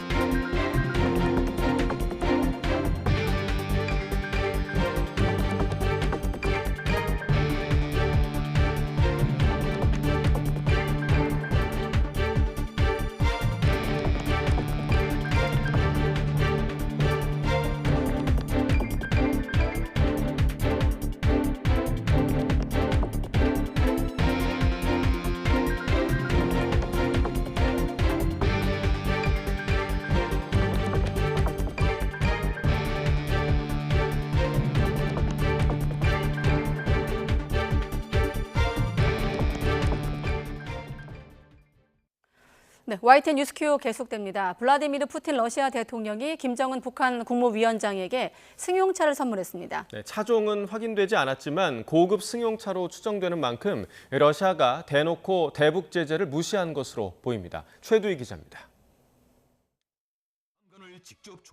지난해 9월 북한 김정은 국무위원장이 북러 정상회담을 위해 러시아를 방문했을 당시 푸틴 러시아 대통령은 김 위원장에게 러시아산 고급 승용차인 아우루스를 소개했습니다. 차를 살펴본 김 위원장은 푸틴 대통령 권유를 받고 뒷좌석에 앉아 승차감을 느껴보기도 했습니다. 러시아판 롤스로이스로 불리는 이 리무진은 제작비가 약 1,700억 원에 무게 7톤의 방탄 장갑차여서 화제가 됐습니다. 이런 가운데 북한 매체들은 지난 18일 푸틴 대통령이 김 위원장에게 러시아산 승용차를 선물했다고 밝혔습니다. 구체적인 차종은 언급하지 않았지만 고급 자동차와 같은 이동수단은 사치품에 해당하는 만큼 유엔 안보리 대북 제재 위반 가능성이 커 보입니다. 통일부는 대북 제재 위반 사실을 공개적으로 밝히는 북한의 안하 무인격 태도를 규탄하며 러시아는 유엔 안보리 상임이사국의 책임을 자각하고 국제 규범을 훼손하는 행위를 중단하라고 촉구했습니다. 북한이 러시아의 탄도미사일 등 각종 무기를 지원하는 정황이 뚜렷한 가운데 고도의 첨단 무기 기술을 북한에 넘기지 않으려는 러시아가 고급 차량을 무기 지원 대가로 건네며 북한의 불만을 무마하려는 의도도 엿보입니다. 북한의 정보산업, 수산, 체육 대표단은 일제히 러시아로 향하며 북러 간 인적 교류도 활발히 전개되는 분위기입니다. 북한과의 협력 안건들을 확장하고 그리고 적극적으로 전개하고 있는 이유는 무엇보다도 현재 그 체제의 생존이 위협받고 있는 북한을 러시아가 안보적으로 담보해준다라고 하는. 통일부도 지난해 9월 북러 정상회담 이후 양국 간 상당히 높은 수준의 협력이 이루어지고 있다고 평가했습니다. YTN 최두입니다. 젤렌스키 우크라이나 대통령은 서방의 무기 지원이 지연됨에 따라 전방의 상황이 극도로 어렵다고 실토했습니다. 이에 미국은 장거리 미사일을 추가 지원하는 한편에 의회의 관련 예산을 조속히 처리해달라고 촉구하고 있습니다. 이동호 기자가 보도합니다. 러시아는 최근 우크라이나 동부 도네츠크주 한복판에 있는 전략적 요충지 아우디 이우카를 점령했습니다. Генерал-полковника Андрея Мордвичева взят под полный контроль город Авдеевка Донецкой Народной Республики, являвшийся мощным оборонительным узлом вооруженных сил Украины. 이처럼 러시아가 우크라이나 동부와 남부에서 대대적인 공세를 펼치는 가운데 우크라이나는 탄약 등 무기 부족에 시달리며 고전을 면치 못하고 있습니다. 젤렌스키 우크라이나 대통령은 러시아가 서방의 무기 지원이 지연되는 것으로 이득을 보고 있다고 평가했습니다. Зараз надзвичайно важка ситуація на кількох частинах фронту, саме там, де російські війська зосередили максимум резервів. Вони користуються затримками в допомозі Україні. 특히 포탄과 장거리 미사일 등에 대한 지원을 호소합니다. Потреба у фронтовій ППО та у більшій далекобійності нашої зброї. Ми працюємо максимально з партнерами, щоб відновити і подовжити підтримку. 미국은 우크라이나가 원하는 장거리 지대지 미사일 에이테크스를 지원하는 방안을 추진하고 있습니다. 미국 상원은 최근 950억 달러 규모의 추가 안보 예산안을 처리했지만 우크라이나 지원에 부정적인 공화당이 장악한 하원에서의 통과는 불투명한 상황입니다. 이에 바이든 행정부는 의회가 협조하지 않아 작년 말 이후 우크라이나에 무기를 보내지 못하고 있다며 조속한 통과를 촉구했습니다. 한편 독일은 우크라이나에 포탄과 지대공 미사일 등 1조 6천억 원 규모의 군사 지원을 추가로 제공하기로 했습니다. YTN 이동호입니다. 우크라이나와 달리 러시아가 서방의 제재를 피해 교묘한 방식으로 원유를 수출해 전쟁에 필요한 자금을 충분하게 마련했다고 CNN 방송이 진단했습니다. 미 싱크탱크 랜드 연구소의 분석에 따르면 지난해 러시아 연방정부의 세입은 역대 최대인 3,200억 달러, 약 428조 원을 기록했으며 올해도 더 늘어날 것으로 예상됩니다. 러시아는 이 가운데 3분의 1가량을 우크라이나 전쟁에 썼으며 올해는 이보다 더 투입할 예정인 것으로 알려졌습니다. 네, 미국에서 정치 분야 전문가들을 대상으로 역대 대통령 업적을 평가한 설문 결과가 나왔습니다. 올해 대선에서 재대결을 앞둔 조 바이든 대통령과 도널드 트럼프 전 대통령의 시비가 엇갈렸습니다.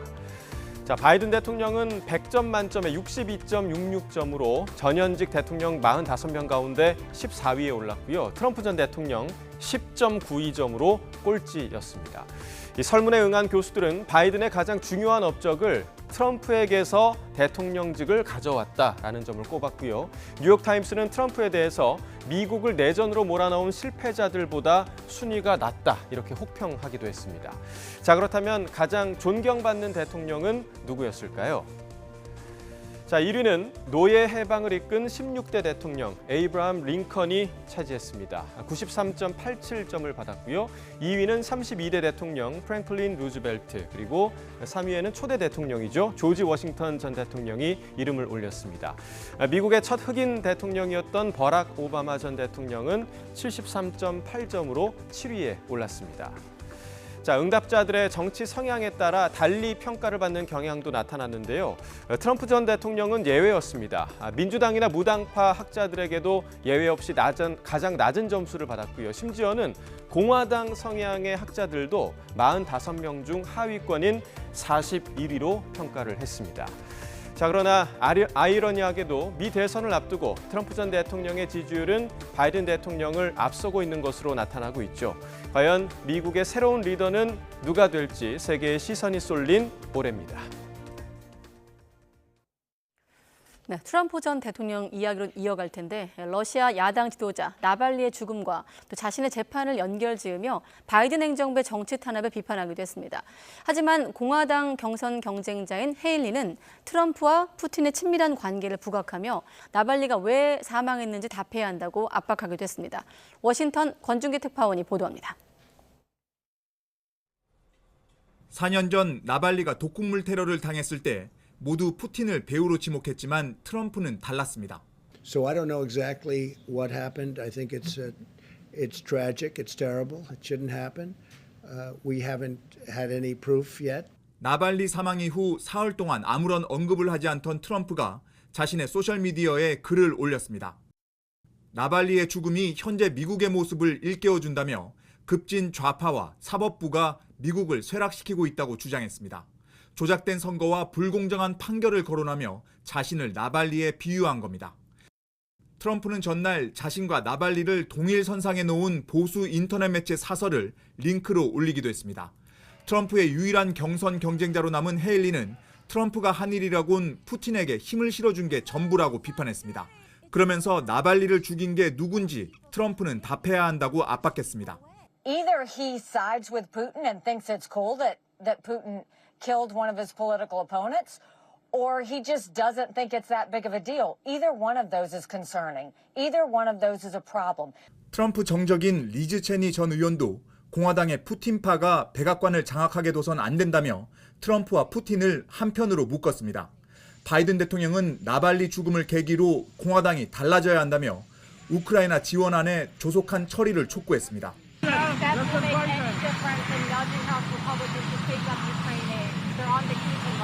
I hope so, but I'm not sure anything's going to.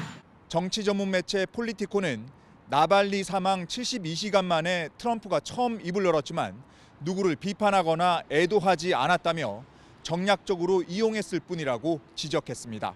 워싱턴에서 YTN 권중기입니다. 네, 이를 포함해서 러시아에서 발생한 알렉세이 나발리, 이 갑작스러운 의문사의 파장이 미국과 유럽으로 퍼지고 있습니다. 네, 유럽 각국은 러시아 주재 자국 대사를 소환하면서 러시아의 철저한 사인 규명을 촉구하고 있고 또 대선 경선 중인 미국에서도 나발리 의문사 쟁점이 되고 있는데요. 강성훈 해설위원 실장과 이야기 조금 더 나눠보겠습니다. 어서 오십시오. 네. 러시아 야당 지도자 나발리, 의문사 당한 지 닷새째인데 사망의 원인이 좀 나오고 있습니까? 아직은 그 크렘린궁의 공식 발표는 연방수사위에서 조사를 하니까 기다려달라는 거고요. 네. 부인 나발라야가 영국 가디언지와 인터뷰를 한 내용을 보면요. 러시아 당국에서는 시신을 2주일 안에 인계해주지 않을 것이다 이렇게 얘기를 했다고 합니다. 왜냐고 하니까 이제 화학물질 검사를 해야 된다라고 했다는 건데, 그러나 이제 이 나발리 측에서는 이거는 뭐 화학 물질을 검사한다는 거는 거짓말이다 이렇게 생각하고 있습니다. 특히 나발라야 부인은 이제 이거는 독성이 없어지는 시간을 기다렸다가 문제가 없다고 핑계를 대고 인계해 주려고 하는 거다 이렇게 얘기를 하고 있고요. 네. 그 나발라야는 이제 러시아 당국이 남편을 살해했고 그리고 이제 시신을 숨겨놓고 신경작용제인 이 노비초크의 흔적을 빼려고 하는 거다 이렇게 얘기를 하고 있습니다. 이 노비초크는 뭐 가끔 이 푸틴 대통령이 어떤 사람들 암살할 때 쓰는 그런 찻잔에 묻히는 그런 독을 얘기하는 건데요. 냉전 시대에 쓰던 그런 첩보원들이 사용하는 그런 독극물이라고 보면 되겠습니다. 네. 자, 근데 나발리가 과거에도 독극물에 중독된 적이 좀 있었잖아요. 맞습니다. 네. 이거 아마 많이 기억하실 텐데 예. 2020년 8월 달인데요. 러시아 국내선 여객기에서 당시에도 이 야당 지도자였던 이 나발리가 국내선 항공기에서 음료수를 먹었는데 갑자기 의식을 잃고 쓰러졌습니다. 네. 그래서 이제 이게 이제 그때도 이 푸틴의 어떤 그 암살 음모다라는 얘기가 많았었는데 마침 그때 독일 시민단체에서 이 러시아에 두면 안 되겠구나 해서 이제 독일 쪽으로 옮겨서 치료를 받게 했습니다. 그런데 중요한 거는 5개월 정도 치료를 받고 나서 독일 정부가 얘기한 거는 이게 바로 노바초크에 의한 약물 중독이다. 그렇게 얘기를 했습니다. 이게 굉장히 강한 건데 조금만 흡입해도 의식을 잃거나 사망하는 그런 약입니다. 그런데 이 나발리가 그 이후에 계속 독일에서 머물면서 활동한 것이 아니라 5개월 뒤에 스스로 모스크바로 다시 들어오고 그때 이제 체포가 됩니다. 네. 체포를 알면서 들어온 거고 그리고 이제 체포돼서 그리고 바로 이제 투옥이 돼가지고 지금까지 3년 정도를 교도소에 있는 겁니다.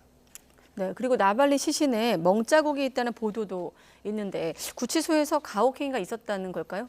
그럴 가능성도 굉장히 많고요. 아니면은 이제 일단 목숨을 살리기 위해서 노력했다는 걸 보여주기 위해서 네. 그 인공호흡 같은 걸 하다가 남아있는 자국이다 이렇게 보는 경우도 있습니다. 이제 제보가 그 구급대원이 익명 제보를 했다라고 합니다. 노보야 가제타 유럽이라는 그 매체인데요. 이 매체를 좀 이따 설명을 드릴 텐데 여기에 이제 제보를 한 구급대원의 말입니다. 가슴에 멍이 있었고 그것이 아마도 거기 교도관들이 일단 숨을 좀 살게 하려고 하다가 남은 멍자국일 가능성도 있다 이렇게 얘기를 하는데 정확한 건 알 수가 없습니다. 근데 왜 쓰러졌는지부터 알아야 되니까 이것은 뭐 살리려고 했다는 게 중요한 건 아니죠.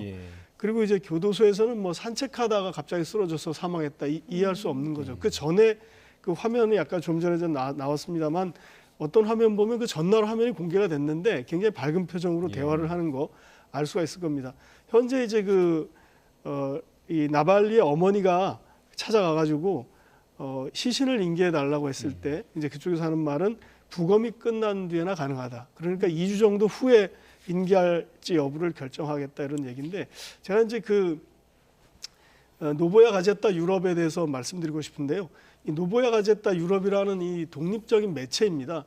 지금 이제 라트비아의 리가에서 활동하고 있는데 사실은 이게 모스크바에 있다가 이제 푸틴 대통령의 언론 탄압 때문에 라트비아로 나가서 만드는 거고요.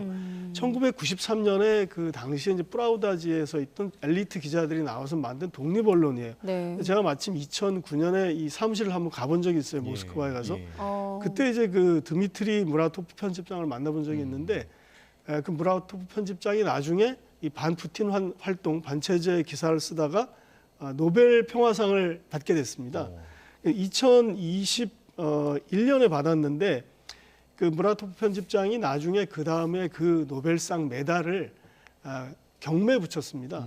그래서 약 1,341억 원에 그게 팔려가지고 그 돈을 우크라이나의 난민들을 위해서 쓰겠다 이렇게 썼습니다. 그렇군요. 사실 이 노보야 가제타가 원래 이름인데 그 리가 라트비아로 나가면서 노바야 가제타 유럽 이렇게 이름을 바꿨습니다. 그런데 굉장히 그 반체제적인 인사들이고 이 기자들이 7명이나 살해를 당했습니다. 대부분 이제 그 거리에서 그냥 총으로 이렇게 살해를 하거나 아니면 독극물을 먹여 살해하거나 기자가 한 언론사에서 7명이 죽은 굉장히 그 러시아의 어떤 언론 현실을 그대로 보여주는 그 회사라고 할 수 있습니다. 네, 아마 이번 기사를 보시면서도 감회가 좀 남다르셨을 것 같은데 이번 러시아에 워낙에 이런 의문사들이 굉장히 좀 많이 일어나고 있기 때문에 서방 언론에서도 이 주급에 푸틴이 개입했을 거다 이렇게 지금 바라보고 있단 말이죠. 근데 만약에 그렇다면 지금 러시아 대선이 한 달이 남았는데 한 달 앞두고 굳이 이런 일을 꾸며야 할 이유가 있을까요? 글쎄요, 이건 푸틴이 직접 했을 수도 있겠지만은 푸틴의 하수인들이 했을 수도 있을 것 같고요. 그 다음에 이제 과거의 자료를 보면 2019년에 나발리가 계속 출마가 금지됐었습니다. 러시아 당국이 이제 출마를 못하게 하니까요, 원천적으로. 그랬더니 이제 투옥 중이고 정부의 탄압을 받는 가운데도 내가 출마를 못하니 야당을 대신 찍어달라 이렇게 얘기를 한 적이 있습니다. 그랬을 때 야당의 지지율이 굉장히 올라가서 그 지방선거에서 사실상 푸틴 대통령의 러시아 통합당이 거의 패한 정도의 그런 타격을 입은 적이 있습니다. 그래서 아마도 그런 어떤 푸틴 대통령의 자존심을 건드리고 푸틴 대통령이 어떤 스스로가 생각하는 명예에 타격을 입지 않으려고 한 것은 아닌가 이런 생각을 해볼 수 있는데 사실 이제 정확한 원인은 알 수 없지만 나름대로 선거에 영향을 나쁘게 미치는 것을 예방하기 위한 것은 아닌가 이렇게 추정해 볼 수 있을 것 같습니다. 그렇군요. 자, 그리고 나발리의 부인 나발라야 의문사당은 남편의 뜻을 이어가겠다고 말했는데 어떤 역할을 좀 의미하는 걸까요?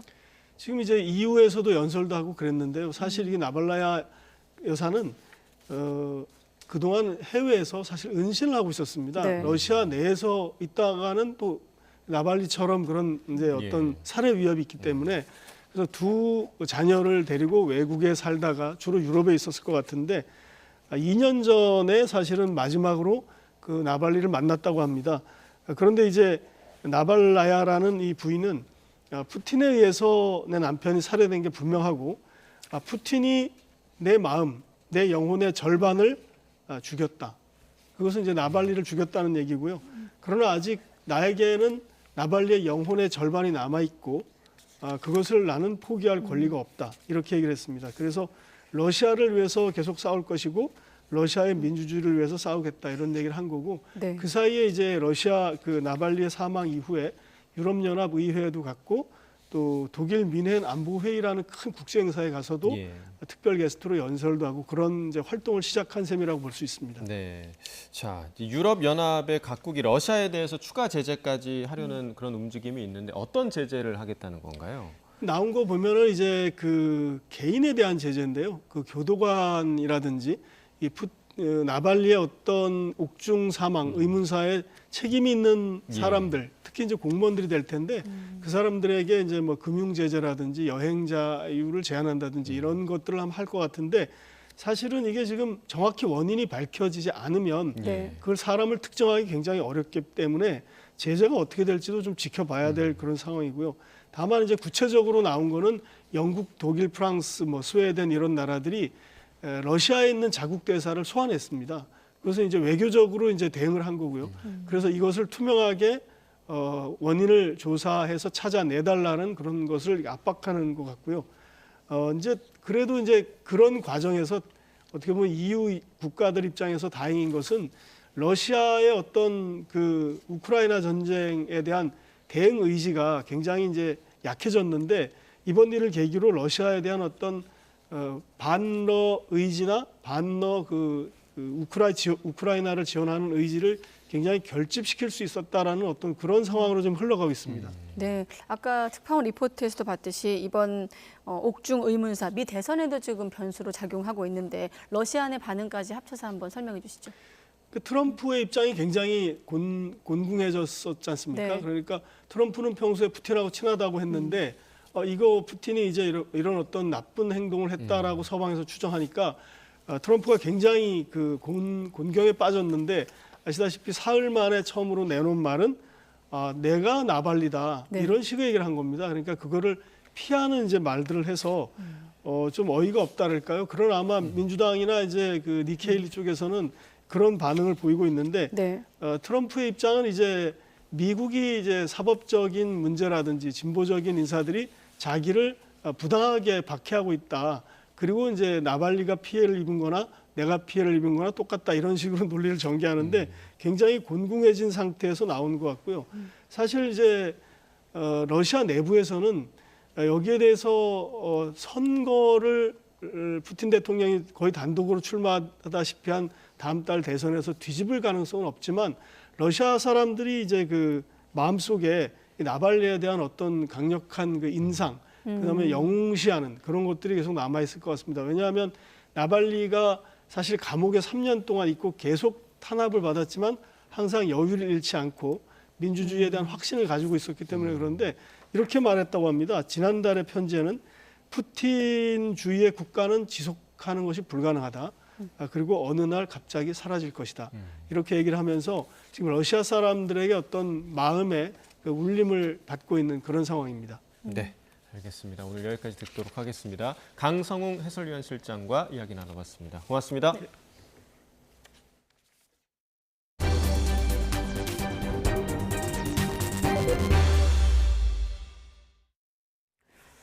국제사법재판소가 57년 동안이나 이어진 이스라엘의 팔레스타인 점령에 대한 적법성을 판단하는 재판을 시작했습니다. 네, 이번 가자지구 전쟁의 사망자는 3만 명에 육박하고 있습니다. 김태현 기자의 보도입니다. 네덜란드 헤이그에서 열린 첫 심리에 알말리키 팔레스타인 자치정부 외무장관이 나섰습니다. 3차 중동 전쟁 때인 1967년부터 시작된 이스라엘의 불법 점령을 조건 없이 즉각 완전히 종식해야 한다고 주장했습니다. This is a clear reflection of the global concerns and calls to bring an end to this abhorrent illegal regime immediately and unconditionally. 특히 현재 가자지구에서 자행되는 집단 학살은 수십 년간 이스라엘에 대한 처벌 면책과 무대응의 결과라고 지적했습니다. 이스라엘 외무부는 팔레스타인 자치정부가 거짓 주장을 퍼부으면서 외부의 개입 없이 양자 간 직접 대화를 통해 풀어야 할 갈등을 일방적이고 부적절한 법적 절차로 몰아갔다고 비판했습니다. 이어 이번 심리에서는 지난해 10월 하마스의 학살은 언급되지 않았다며 서한에서 조건 없는 철군은 이스라엘 시민에 대한 학살을 의미한다고 주장했습니다. 이번 재판은 2022년 12월 유엔이 팔레스타인 점령의 적법성과 관련해 재판소에 자문을 구하는 결의안을 통과시킨 데 따른 후속 조치입니다. 최종 판결은 약 6개월 뒤에 나올 것으로 보입니다. 이스라엘이 심리에 불참할 예정이고 법적인 구속력도 없지만 민간인 대량 사망에 대한 국제적 비판 여론이 고조된 시점이어서 재판 결과가 주목됩니다. 이번 가자 전쟁의 사망자는 민간인과 전투대원 구분 없이 3만 명에 육박했습니다. 19일 하마스 측 가자지구 보건부는 24시간 동안 107명이 숨지면서 누적 사망자가 2만 9천 명을 넘었다고 밝혔습니다. YTN 김태현입니다. 정보기관이나 지인의 사칭에 문자를 보낸 뒤 개인정보를 빼돌리는 스미싱 피해가 좀처럼 끊이지 않고 있습니다. 국내 통신사들이 스미싱이나 불법 스팸 문자를 막기 위해서 인공지능 기술을 도입하고 있습니다. 황보혜경 기자가 보도합니다. 법적 기준을 초과해 민원이 접수됐던 문자 메시지입니다. 문자 속 URL 주소를 인터넷에 검색해보니 정부 민원24와 비슷한 사이트가 뜨는데 자세히 보니 금융인증서 칸에 오타가 있습니다. 정부기관인 것처럼 속여 URL을 클릭하게 한 뒤 휴대전화에 악성 코드를 설치해 금융정보를 빼돌리는 스미싱 문자입니다. 법적 기준 초과할 일이 없는데 그렇게 오니까 이제 조금 궁금하기도 했고 금융인증서라고 똑같이 나왔으면은 클릭할 사람들이 있을 것 같긴 해요.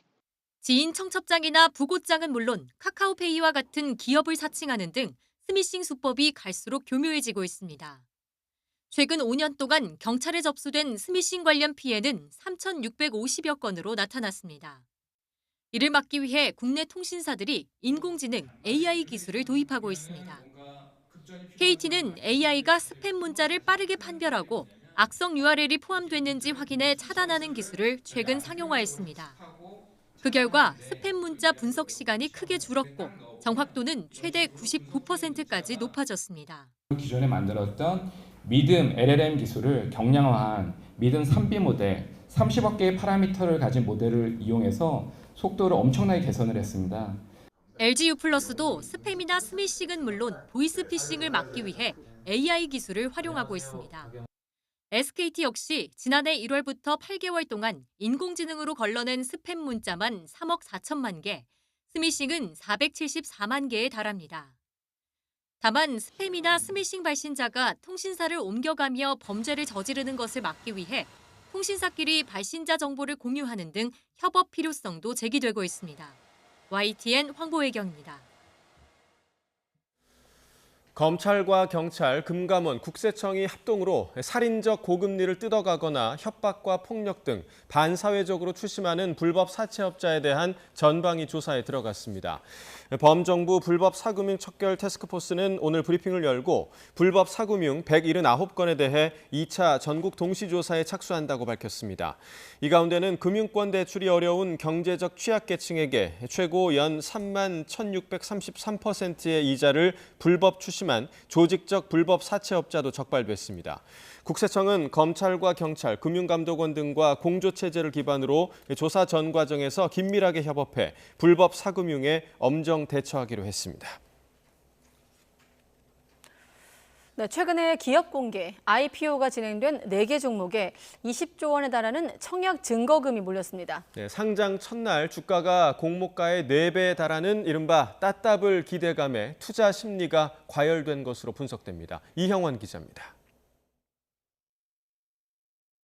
설 연휴 직후 기업 공개가 이루어진 4개 종목에 엄청난 자금이 몰렸습니다. 뷰티테크 기업인 APR이 이틀 동안 걷어들인 청약 증거금은 14조 원에 육박합니다. 코셈과 이에이트, K웨더에도 수조 원이 들어갔습니다. 이렇게 4개 종목에 사흘새 몰린 증거금만 무려 19조 7천억 원에 달합니다. 상장 직후 수익을 겨냥해 투자금이 몰린 것으로 분석됩니다. 지난해 6월 말부터 상장 첫날 가격 제한 폭이 최대 400%로 늘면서 청약에 당첨만 되면 큰 수익을 기대할 수 있기 때문입니다. 실제로 올해 기업 공개로 증시에 입성한 새내기 종목은 상장 직후 주가가 급등했습니다. 우진엔텍과 현대힘스는 공모가보다 4배 오른 따따블에 성공했고 다른 곳도 2배 이상 올랐습니다. 가격 제한 폭이 확대됨에 따라서 투기 수요로 공모주 열풍이 불고 있습니다. 큰 폭의 가격 상승으로 이득을 볼 수도 있는 반면에요. 큰 폭의 가격 하락으로 손실을 볼 수도 있다는 것을 의미합니다. 문제는 이들 종목 대부분이 상장 직후 반짝 급등한 뒤 급락한다는 점입니다. 기관 투자자마저 이 같은 단타 매매에 집중하면서 의무 보유 확약 비율은 10% 초반에 그쳤습니다. 이에 전문가들은 주가 변동성이 큰 공모주 투자에 신중하게 접근해야 한다고 조언했습니다. YTN 이영훈입니다. 방송통신심의위원회 방송심의소위가 지난 2022년 윤석열 대통령의 방미 당시 불거진 MBC의 자막 논란 보도에 대해 최고 수위 징계인 과징금 부과를 의결했습니다. 방심위 방송소위는 최근 1심에서 법원이 윤 대통령의 발언은 음성 감정에서도 확인되지 않을 정도로 명확하지 않아 MBC의 보도가 허위라고 판단하면서 9개 회사 제작진 의견 진술을 들었습니다. 류일임 방송심의위원장은 MBC가 제일 먼저 바이든 자막을 달았으며 1심 판결 항소와 관계자 의견 진술 과정에서 조금의 태도 변화도 없었다고 징계 사유를 지적했습니다. 이에 대해 MBC 측은 22일에 해명을 요청했지만 16시간이 지나서야 정부의 입장이 나왔다면서 항소할 것이라고 반박했습니다. 더불어민주당 이재명 대표를 살해하려 한 혐의로 기소된 60대 김모 씨가 검찰의 공소 사실은 대체로 인정하지만 범행 동기에 대해서는 다툼의 여지가 있다고 밝혔습니다. 부산지법에서 열린 김 씨의 공판 준비기일에 출석한 김 씨 변호인은 취재진을 만나 순수한 정치적 명분으로 한 행동이라며 자포자기 심정과 영웅 심리로 범행했다는 검찰의 주장을 반박했습니다. 김 씨는 이 대표가 대통령이 되는 것을 막으려고 했다는 내용이 담긴 문서를 남기기도 했는데 변호인은 해당 문서 원본을 공개할 경우 파급력이 상당할 것으로 예상돼 공개할 수 없다고 설명했습니다. 오픈 채팅방에서 초등학생에게 접근해 강제추행한 40대 남성이 경찰에 붙잡혔습니다. 경기 남부경찰청은 미성년자 의제 강간 등의 혐의를 받는 40대 남성 A씨를 불구속 입건했습니다.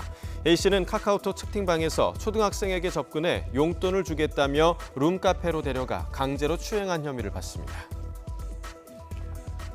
말다툼을 벌이다가 이웃을 흉기로 찌른 60대에게 2심에서도 실형이 선고됐습니다. 서울고등법원은 살인미수 혐의 등으로 재판에 넘겨진 60대 A씨에게 1심에 이어 항소심에서도 징역 5년을 선고했습니다. A씨는 지난해 5월 이웃에 살던 50대 주민에게 젊은데 일을 안 하느냐며 훈계했다가 뺨을 맞자 흉기를 휘둘러 살해하려 한 혐의를 받습니다. 네, 최근에 퇴근 후 지인을 만나고 집으로 가던 소방관이 화재를 보고 현장으로 달려가는 모습이 화면에 잡혔습니다. 주택 밀집 지역이기 때문에 자칫 큰 피해로 이어질 뻔했지만 퇴근 뒤에도 신속한 조치에 나선 소방관 덕분에 다친 사람 없이 꺼졌습니다. 잠깐 보시죠. 네, 어제 오후 3시쯤 경기 의정부시 주택 밀집 지역의 골목입니다. 자, 차량이 우회전을 하죠. 주변의 연기가 아주 자욱합니다. 시커먼 연기가 하늘로 치솟고 집들이 밀집한 안쪽에선 시뻘건 불길도 보이고 있습니다. 화재 현장을 목격하고 차량에서 내린 운전자, 불이 난 곳으로 향하며 119에 신고를 하고 주변에 소화기를 달라고 소리를 칩니다.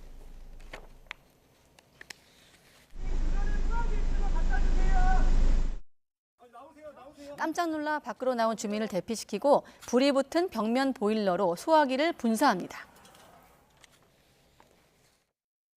나오세요. 응? 나오세요.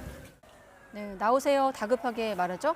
능숙한 솜씨로 화재를 진압하는 운전자, 바로 파주소방서 윤태식 소방사였습니다. 한 번 더 읽어볼까요? 파주소방서 윤태식 소방사. 밤샘 근무 마치고 근처에서 지인을 만난 윤 소방관이 집으로 돌아가던 중에 연기를 보고 현장으로 핸들을 돌린 겁니다. 초기 진화를 마친 윤 소방관, 불이 옮겨 붙을 수 있는 샌드위치 패널을 걷어내고 있을 때쯤에 소방차 사이렌 소리도 가까워집니다. 여기 열올라서 불이 옮겨 붙을 수도 있어요. 네, 주택 밀집 지역이기 때문에 초기에 불길을 잡지 않았다면, 그랬다면 대형 화재로 번질 수 있었던 다급한 상황이었습니다. 다른 분들이 이제 늦게 알았을 경우에는 이제 옆집까지 번지고 보일러에 불이 났던 주택은 이제 같이 불에 전소될 수 있던 그런 상황이었다고 생각합니다. 네, 심지어 공을 다른 분들께 돌리기도 하죠. 신속하게 판단하고 행동한 윤태식 소방관 덕분에 불은 인명피해 없이 꺼졌습니다. 네, 익숙한 얼굴이죠. 서울 시스터즈 출신으로 서울 탱고, 또 첫차 같은 히트곡을 남긴 가수 방실이 씨가 오늘 오전 인천 강화 한 요양병원에서 세상을 떠났습니다. 향년 61세입니다. 방 씨는 뇌경색으로 쓰러진 이후 17년간 투병 생활을 해온 것으로 전해지고 있습니다. 고인은 지난 1980년대 미 8군 부대에서 가수 활동을 시작을 해 1985년 서울 시스터즈를 결성해 활동을 했고요. 1990년 솔로로 전향해 서울 탱고, 여자의 마음 등을 발표해 인기를 누렸습니다. 빈소는 인천 강화군 참사랑 장례식장이 마련이 됐고 발인은 22일 12시, 장지는 강화 월곤리라고 합니다. 네, 아이유가 2년여 만에 선보이는 미니 앨범 6집 더 위닝이 오늘 오후 6시에 발매가 됩니다. 신보에는 타이틀곡인 슈퍼와 홀씨를 포함해 선공개곡 러브 윈스 올과 쉬, 관객이 될게 등 5곡이 실려 있습니다. 수록곡 모두에 단독 작사로 이름을 올린 아이유는 전날 자신의 유튜브 채널에 공개한 더 위닝 인터뷰 비디오에서 30대는 자신과 잘 맞는 나이라고 전하기도 했습니다. 그룹 NCT 드림이 오늘 5월에 세 번째 월드 투어 더 드림쇼 3를 시작합니다. 5월 2일부터 4일까지 서울 공연을 시작으로 일본과 인도네시아, 홍콩, 태국 등 아시아 주요 도시를 찾는 NCT 드림은 일본에선 첫 돔 투어를 개최할 예정입니다. 또 8월에서 9월 사이엔 남미와 북미를, 10월에서 11월 사이에 유럽에서 공연을 펼칠 계획입니다. NCT 드림은 세 번째 월드 투어에 앞서 다음 달 새 앨범을 발매합니다.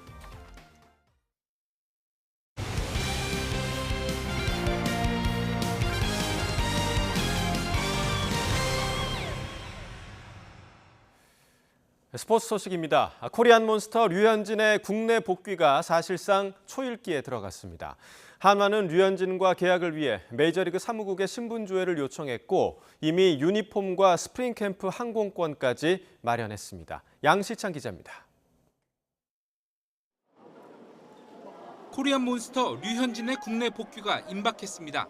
원 소속 구단 한화는 공식 계약 발표에 앞서 MLB 사무국에 류현진의 신분 조회를 요청했고 자유계약 선수 FA라는 회신을 받았습니다.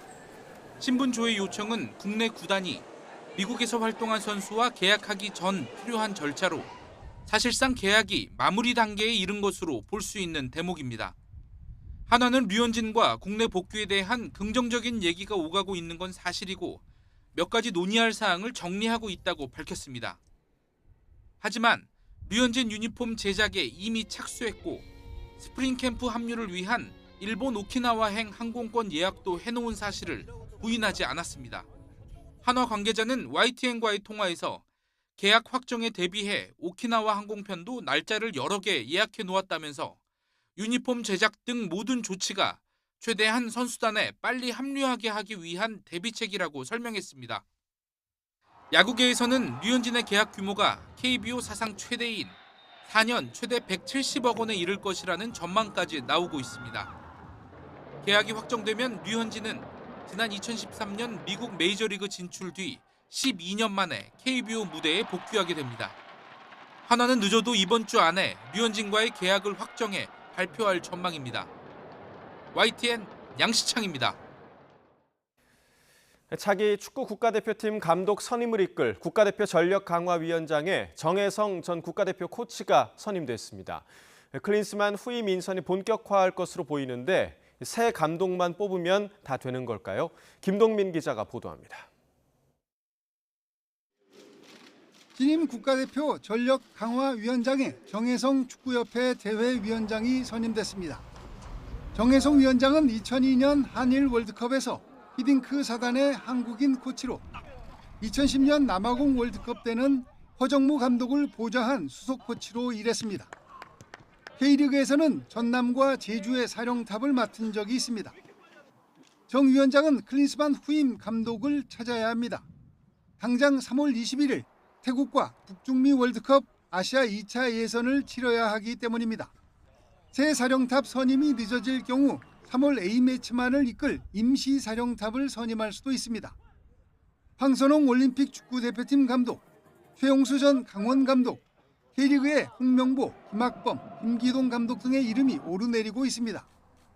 전력강화위원 10명을 새로 선임한 정 위원장은 강화위원회를 연 뒤 대표팀 감독 선임 계획 등에 대해 브리핑할 예정입니다. 우물같이 터진 여론의 비판에 발빠르게 새로 꾸려진 전력강화위원회. 그러나 클린스만 감독 선임 과정에서 어떤 절차상의 잘못과 문제가 있었는지는 꼼꼼하게 돌아보지는 않고 새 감독을 선임해 비판 여론을 잠재우려 하는 것은 아닌지 축구협회의 행보에 축구팬들의 시선은 여전히 싸늘해 보입니다. YTN 김동민입니다. 봄 배구를 향한 치열한 순위 경쟁에서 여러 팀이 외국인 선수 교체 카드로 승부수를 던졌습니다. 복잡한 셈법까지 동원됐는데 마지막에 웃는 팀은 어디가 될까요? 이경재 기자입니다. 대한항공은 지난 12일 임시 선수였던 파키스탄 출신 무라드 칸을 정식 외국인 선수로 등록했습니다. 통합 2연패를 이끈 링컨이 부상에서 회복해 훈련에 합류했지만 무라드를 놓칠 경우 주포 마테이가 빠진 우리카드가 데려갈 수 있다는 점도 함께 고민한 결과였습니다. 무라드는 지난 17일 1위 자리가 걸린 우리카드와의 경기에서 21득점의 마지막 포인트를 책임지며 팀의 선택에 화답했습니다. 내심 무라드가 시장에 나오길 기다렸던 우리카드는 한국전력에서 뛴 경험이 있는 러시아 출신의 아르템을 긴급 수혈했습니다. 우리카드는 2m 3cm의 큰 겟을 내려꽂는 아르템의 타점 높은 공격을 앞세워 정규리그 1위를 다시 찾아오겠다는 계산입니다. I really respect the Matei. I hear he did a great job. So yes, I will do my best to continue winning way with the Uricard. 줄곧 상위권을 달리다가 최근 4위 자리도 위태로워진 여자부 GX 칼텍스는 정규리그 7경기를 남겨놓고 아시아 쿼터를 교체하는 승부수를 던졌습니다. 힘이 떨어진 공격력을 메꾸기 위해 태국 국가대표 출신의 베테랑 공격수 다린을 영입했습니다. 안녕하세요, 다린입니다. 앞서 흥국생명은 올스타 휴식에 교체한 윌로우의 기대 이상의 활약으로 연승 행진을 펼치며 멀어져 가던 현대건설과의 1위 싸움을 원점으로 되돌렸습니다. 어느 해보다 치열한 봄배구를 향한 순위 경쟁에 새로 합류한 교체 외국인 선수들이 확실한 변수로 떠올랐습니다. YTN 이경재입니다. 전국 곳곳에 비나 눈이 내리고 있습니다. 이 비와 눈은 모레까지 이어지겠는데요. 특히 대설특보가 발령 중인 영동 지방은 앞으로 최고 70cm 이상의 폭설이 쏟아지겠고요. 내일은 서울 등 중부 내륙에도 많은 눈이 내릴 것으로 보입니다. 폭설로 인한 피해가 우려되는 만큼 철저한 대비가 필요하겠습니다. 모레까지 동해안에는 시간당 1에서 5cm의 매우 강한 눈이 집중되면서 강원 산간에 최고 70cm가 넘는 폭설이 쏟아지겠고요. 강원 동해안과 경북 북동 산간에도 많게는 50cm 이상의 큰 눈이 예상됩니다.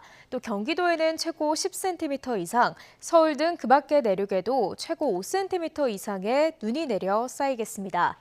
내일 서울 아침 기온은 3도, 한낮 기온은 4도가 예상되고요. 눈과 함께 바람도 강하게 불면서 더 춥게 느껴지겠습니다. 내일 외출하실 때는 우산뿐만 아니라 보온에도 신경 써주시기 바랍니다. 이번 비와 눈은 모레 오전부터 점차 그치겠지만 동해안과 제주도는 금요일까지 길게 이어지겠고요. 이후에는 영하권 추위가 찾아올 전망입니다. 지금까지 날씨 정보였습니다. 가장 빠른 종합 뉴스 뉴스큐 마치겠습니다. 네, 이어서 이브닝 뉴스가 방송됩니다. 함께해 주신 여러분 고맙습니다.